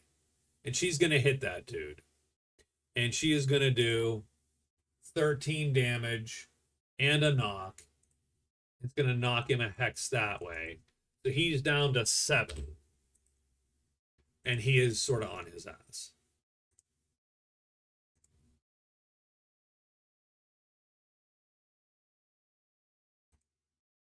Casey, 1, 2, 3, 4, 5. No, he's going to teleport to here. And just try to hit that dude. -3, but he is enough to get that done. He's just staff striking, so his damage will be less, but it is absolutely enough to knock that thug out. Done. He is going to time teleport and just staff strike. So that's 6 total for Casey. So 6 burn for Casey, 5 for Jane.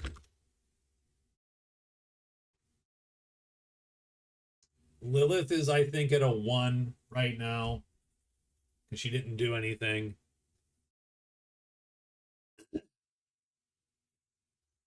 Hellcat is next.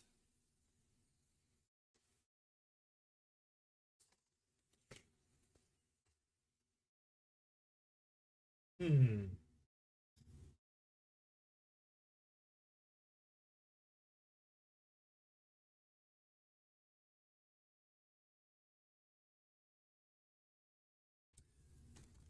And you know what? I hate to say, she's probably not super great at following instructions. She's going to skate down to here and Roman candle this guy. So she fires a Roman candle. Oh, -4. She doesn't want to miss. She's going to shoot him again. Although she might hit. What's her shoot? Her shoot's 14. That's not enough. Not with the candle. Ooh, -2 might be enough, though. 14. His defense is 12.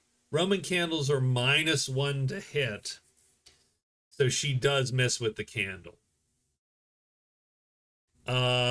She's only using 4. She's going to spend 1 point to make it hit, to get 1 extra point. So she's used 4. Roman candle charged down by 1. She has 20 of those. It's 3d6 fire. He does 12 fire to this guy. Which is sort of funny, actually. So he's down to 8. Oh, God, she's like, Ignite 2. I didn't actually write down all her crap. So Ignite 2 doesn't ignite him. Done. Portia's gonna try to take down Scott. I think that's what she's gonna do. Scott is going to obviously. She's flanking him right now, so I don't think she can. She doesn't miss. What's her damage against Scott? 14 and knock 1. And extra knock. So he knocks 2. So he goes into the wall. So he doesn't take much more than that. He actually takes 4 points of damage. That's it. It's all physical, but he is on his ass. And that for Portia is 6. She now gets to roll her control at +2.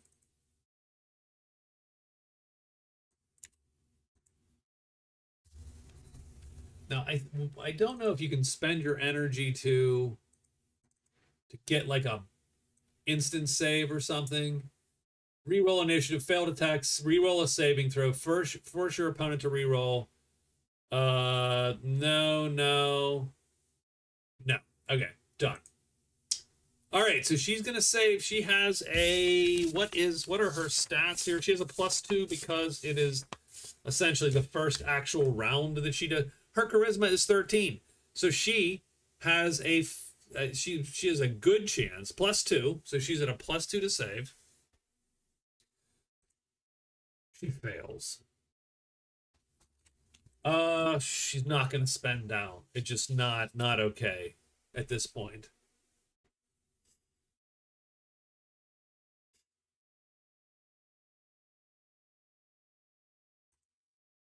Tormentor finally gets into the action. He steps out. Dumb kids, right? He does one of those.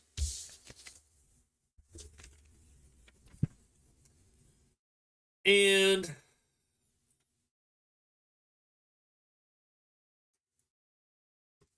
I think he's just going to go. So let's take a quick look at him.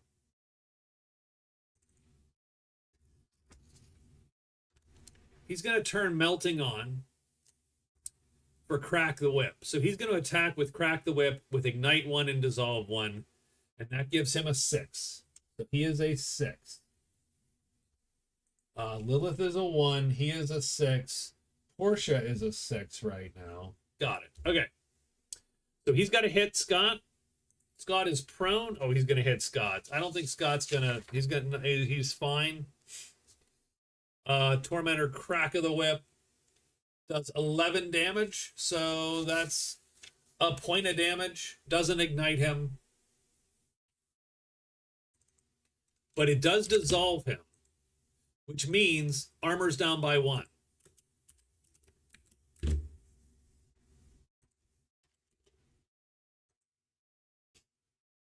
So his armor next round and for the rest of the combat is 9, right, as opposed to. Beetle goes.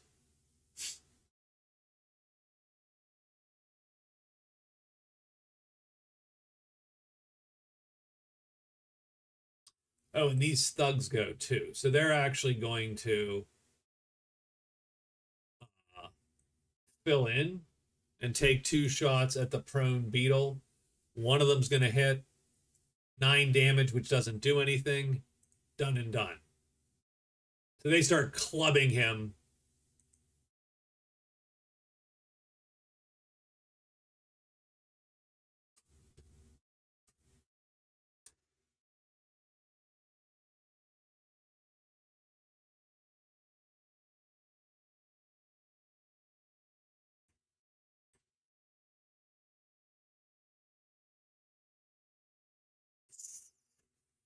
What does the beat do? The beat goes on. No, the beetle. So let's get in there.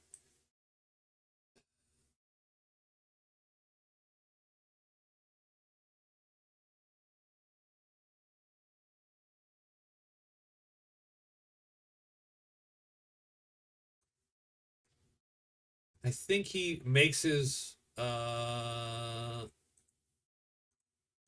think he moves up.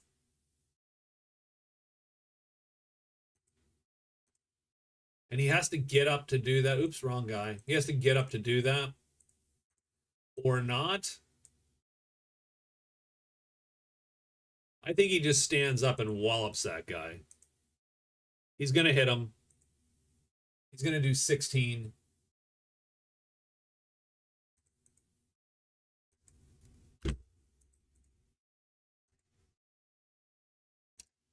Beetle is, yeah, like a 4 or 5. Yeah, so he's fine. And then the G2 thugs. So there's 2 of them left. Sure, he takes a pot shot at Hellcat. He's gonna miss Hellcat.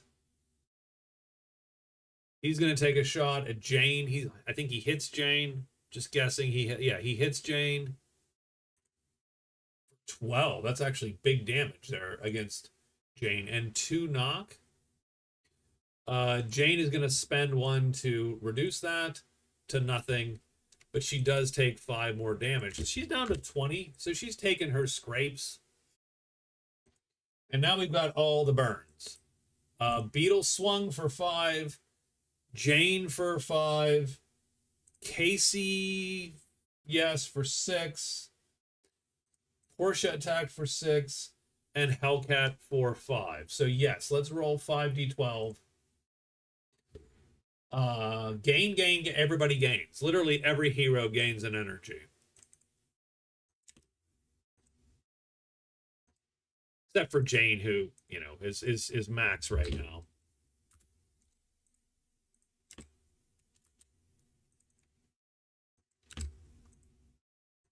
Okay. Lilith did not do anything. She gains an energy, which she needed. And the Tormentor gains an energy.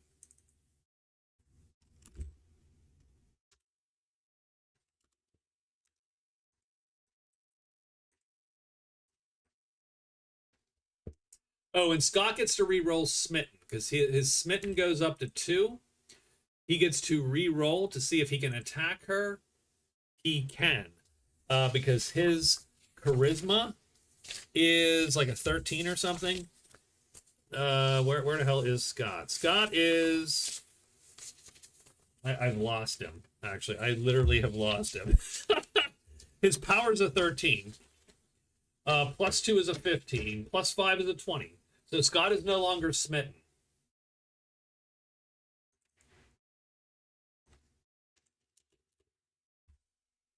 On his, well, yeah, after his action. I didn't roll it after his action. He has dissolved one, but he is not smitten by one. So what that means is Lilith does not feel she has much chance other than she is going to she is absolutely going to try to mind control him. So she goes back up to 8. She is going to not spend any energy because again she has an ace up her sleeve, which she does. She gets to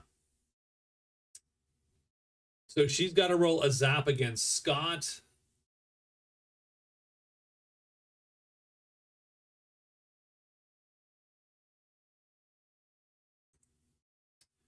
She rolls a -4. She's pretty. So Scott's zap is an 11, unfortunately. So Scott's zap is 11. Her zap is still a 20. -2, -4. So she is a 14 total, still hitting Scott. Scott now gets to save. He blows it by a bit. He's going to spend an energy. Oh, by the way, he's up to his max is 7 now. Porsche's max is 6 because we ended the 3rd round.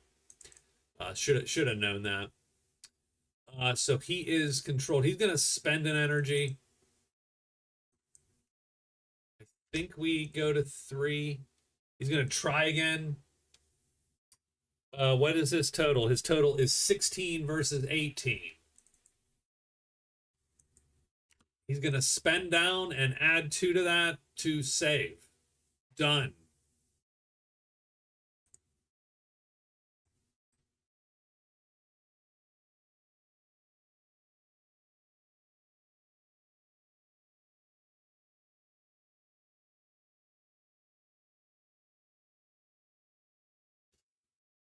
I think Jane.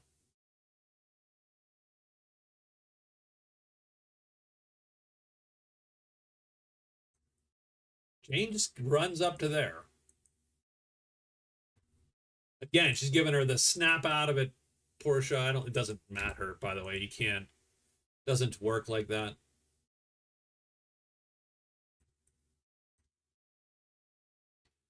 17 hexes. Gosh darn it, he cannot quite get there.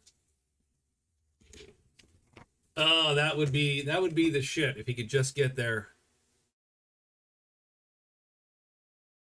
Doesn't have any magic right now to do it.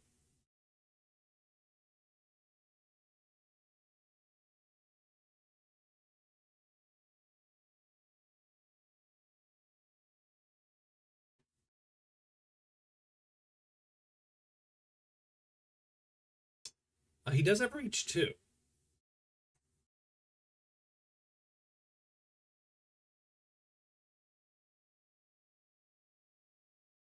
It's not enough. It's not enough. It's not enough. 17 gets him adjacent. 16 gets him there. That would be his reach too. It's just not enough.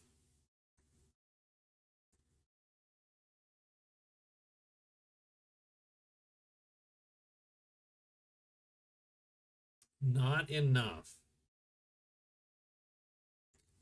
All right, so he's gonna move to there and just hit this guy, pretty much. So he's gonna face that way, hit that guy. Casey does hit him. He's gonna go all out with all the thrust and everything. He doesn't. So he's gonna time teleport, strike, and thrust. That's 8. Casey damage. 11, 16. Knocks him down.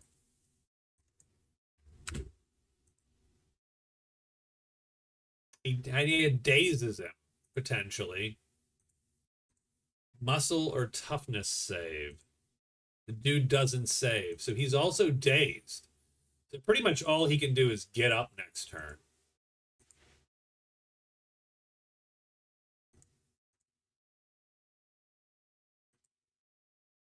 Hellcat. Oh, and she was bleeding, so she's probably 10. Oh, until recovery. So she's actually recovered by now. So we'll let her off the hook for the bleed, which I forgot, frankly.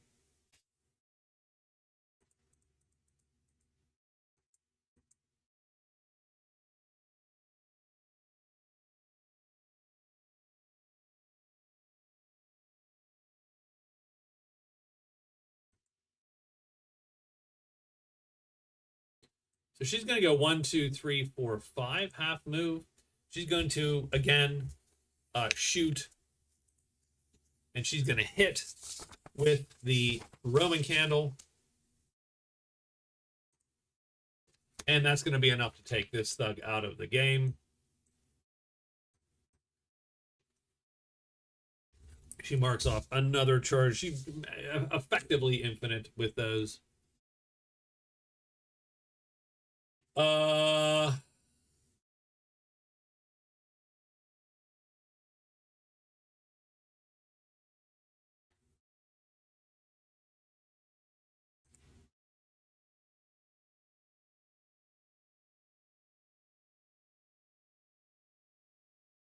I think she is going to.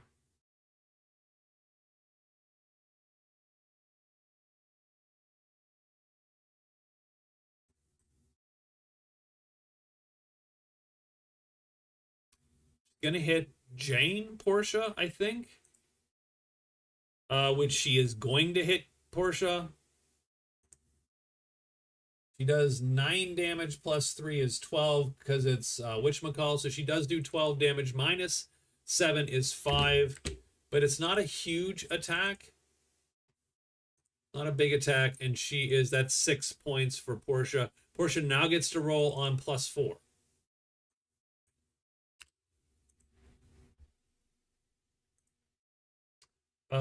Portia rolls a 17. She's going to spend an energy to make that an 18. And be uncontrolled. Tormentor goes.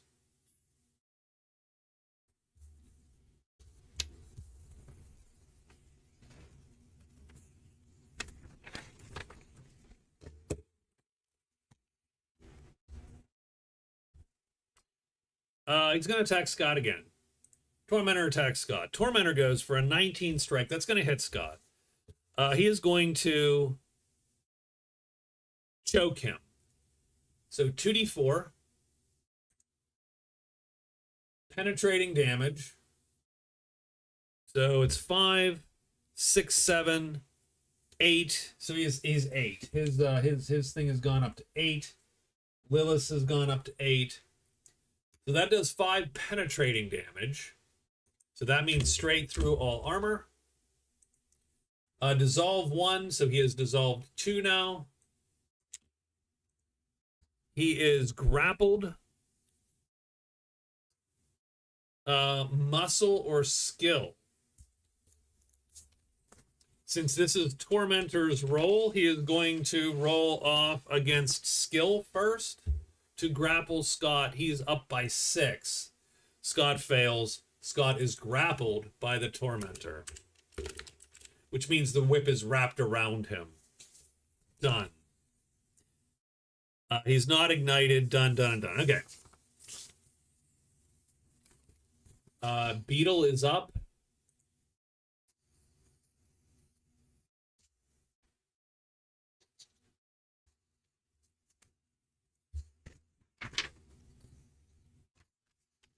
So if you're grappled, that's sort of a mess for sure. Grapple is problematic for our guys here. Grappled. Enemy has a hold of you. You're immobilized. You can't move. Your attack is -2, defense is -2. Once each round, your enemy can either take an attack action, right? That's fine. Grapple does not have an ongoing save. You may break out with muscle in a muscle test against your grappler. Um,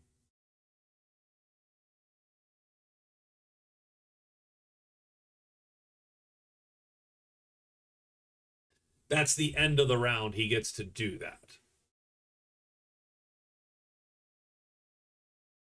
But it never goes up. So he's attack -2, defense -2. Can't move. He is stuck there. I'll just roll all the thugs. So this is going to become all the thugs now. That way we just don't have to group them up. Scott's going to finish that thug off. And he is going to, we'll say, right? So he punches that dude and just takes him out. And that is a 5. Yeah, pretty much. The rest of the thugs all are going to go. That thug is going to shoot Jane. Hits Jane for 12. -7 is 5 more. Jane is getting dangerously close to going down. He'll shoot at Hellcat. I think that misses Hellcat. Hellcat's dodge is still a 15. Second one hits, though. Hits the cat for 10 damage. She has 6 armor, so I didn't take all her armor off against Casey either. God damn it. Okay. So I'm going to ignore this damage because that will probably even that out. Done. There you go. It's a dumb. Thug attack Scott. That's going to hit Scott for 9. So it's actually a 1 point of damage because of the dissolve. And he's shot already. So that is it. That is literally the whole gang done. I'm going to roll the burns. 7, Beetle does not burn. Jane burns.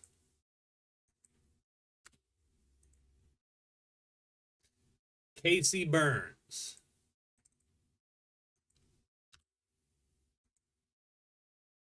Portia does not burn and gets 1 back. Hellcat does not burn and gets 1 back.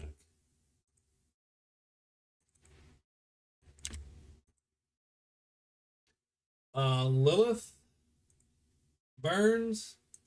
Tormentor does not burn. So Lilith is down to 2 now. And this is probably the last round we'll go before just calling, figuring out what the result sort of is.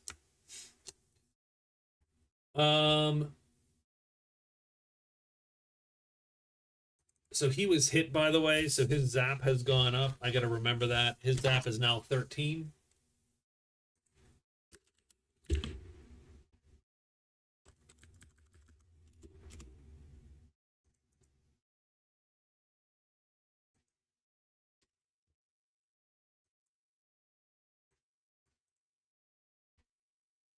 Lilith is first.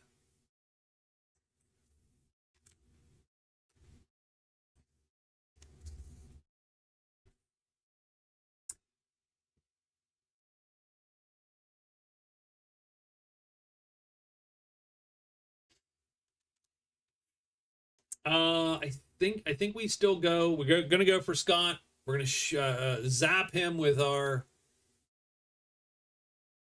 Do we? Yeah, is he the threat?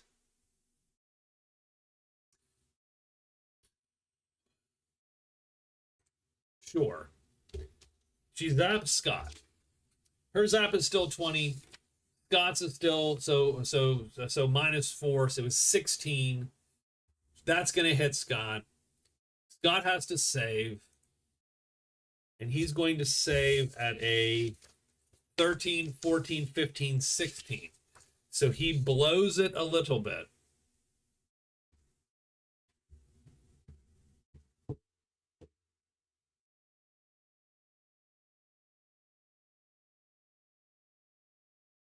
So he is controlled.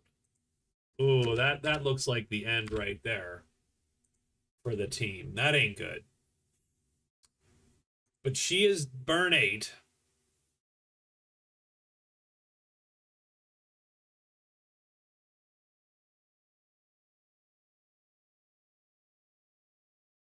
Jane's gonna go 1, 2, 3, 4, 5, 6, 7, 8.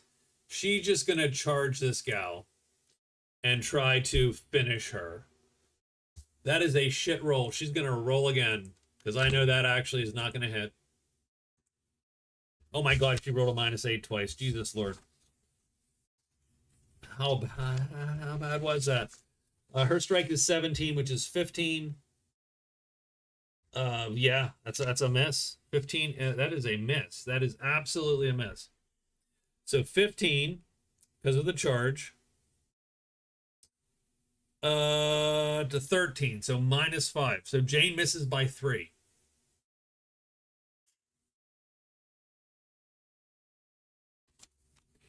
She could go literally all in and spend 3 energy to hit, which she's gonna do.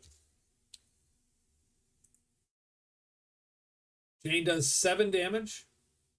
Done, which knocks this gal out, but she has avoid killing blow, so she just ignores the attack. Done. Jane now has to roll a save or be smitten. Power or charisma save, and she is smitten.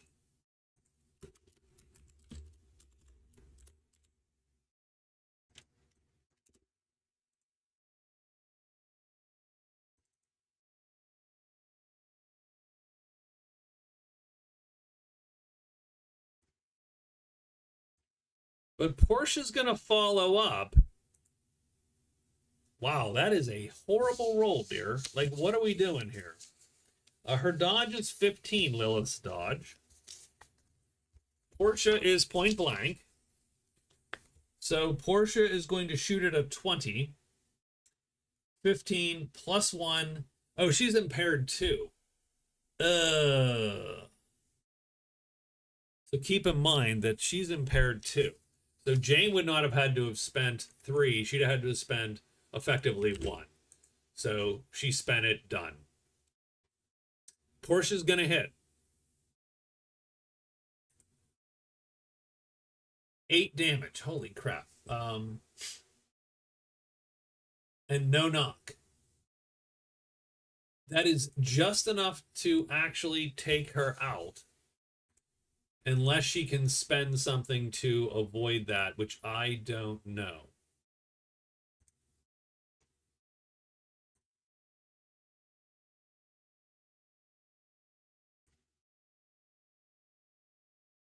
No.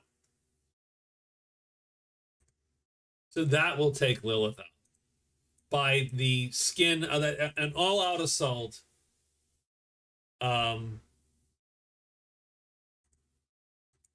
And that puts her to 7, I think, because she had to move and so on.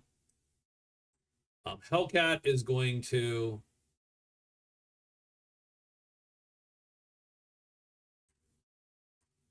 just zip up here, try to, or actually she's not. She is going to here. So she's going to just go there. She is going to toss a big boom. She's going to toss 2 big booms.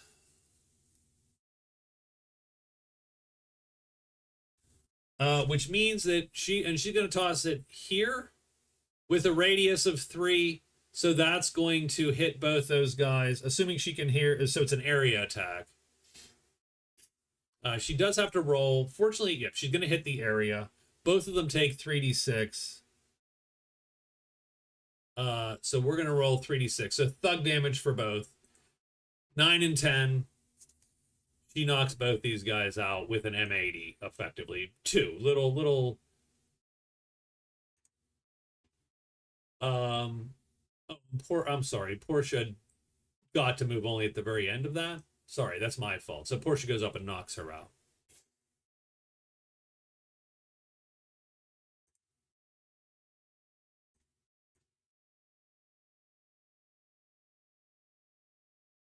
getting a little rough for Tormentor. So when you have an opponent grappled, you can either make your attack action as your grapple to just do whatever the effect is, do the damage, or you can allow them a save. You can just let them do a save. And since it's on his action, he's going to let Scott do a save, but he's going to let him do a save against skill. Scott is going to fail that save, so he's going to take 2d4 choke. So he takes 6 more choke damage. Oh, let me roll the rest of the thingies. It dissolves 1 more, but doesn't ignite him. So he's dissolved 3 now. I think his control wears off. Her smitten is done. It's mind control.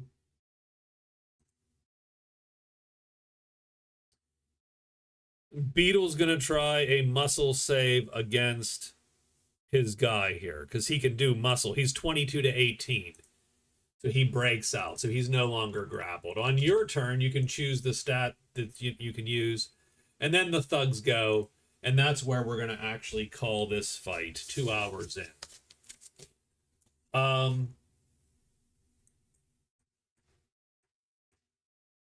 So definitely a rough fight. A long fight. I do apologize.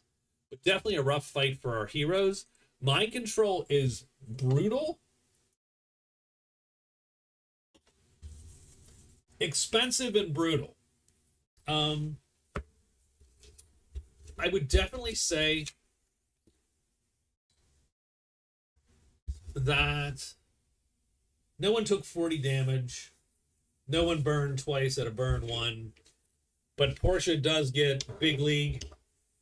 We're going to give it to her, and that's going to be power +1 if she equips that badge.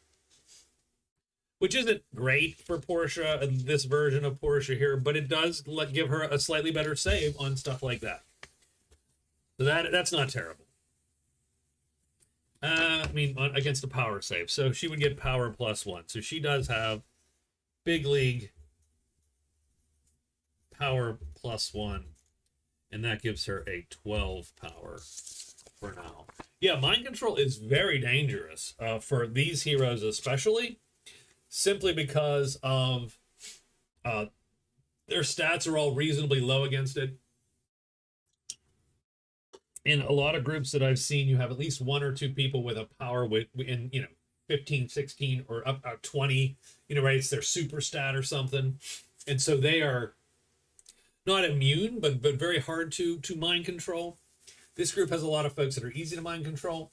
Add to that smitten, add to that avoid killing blow, and all of a sudden Lilith becomes sort of a weird mini tank. And like in an actual group of 2 or 3 or 4 super characters, and her stats are good. I upped their stats a little bit because I knew it would be sort of a 5-on-2 sort of situation.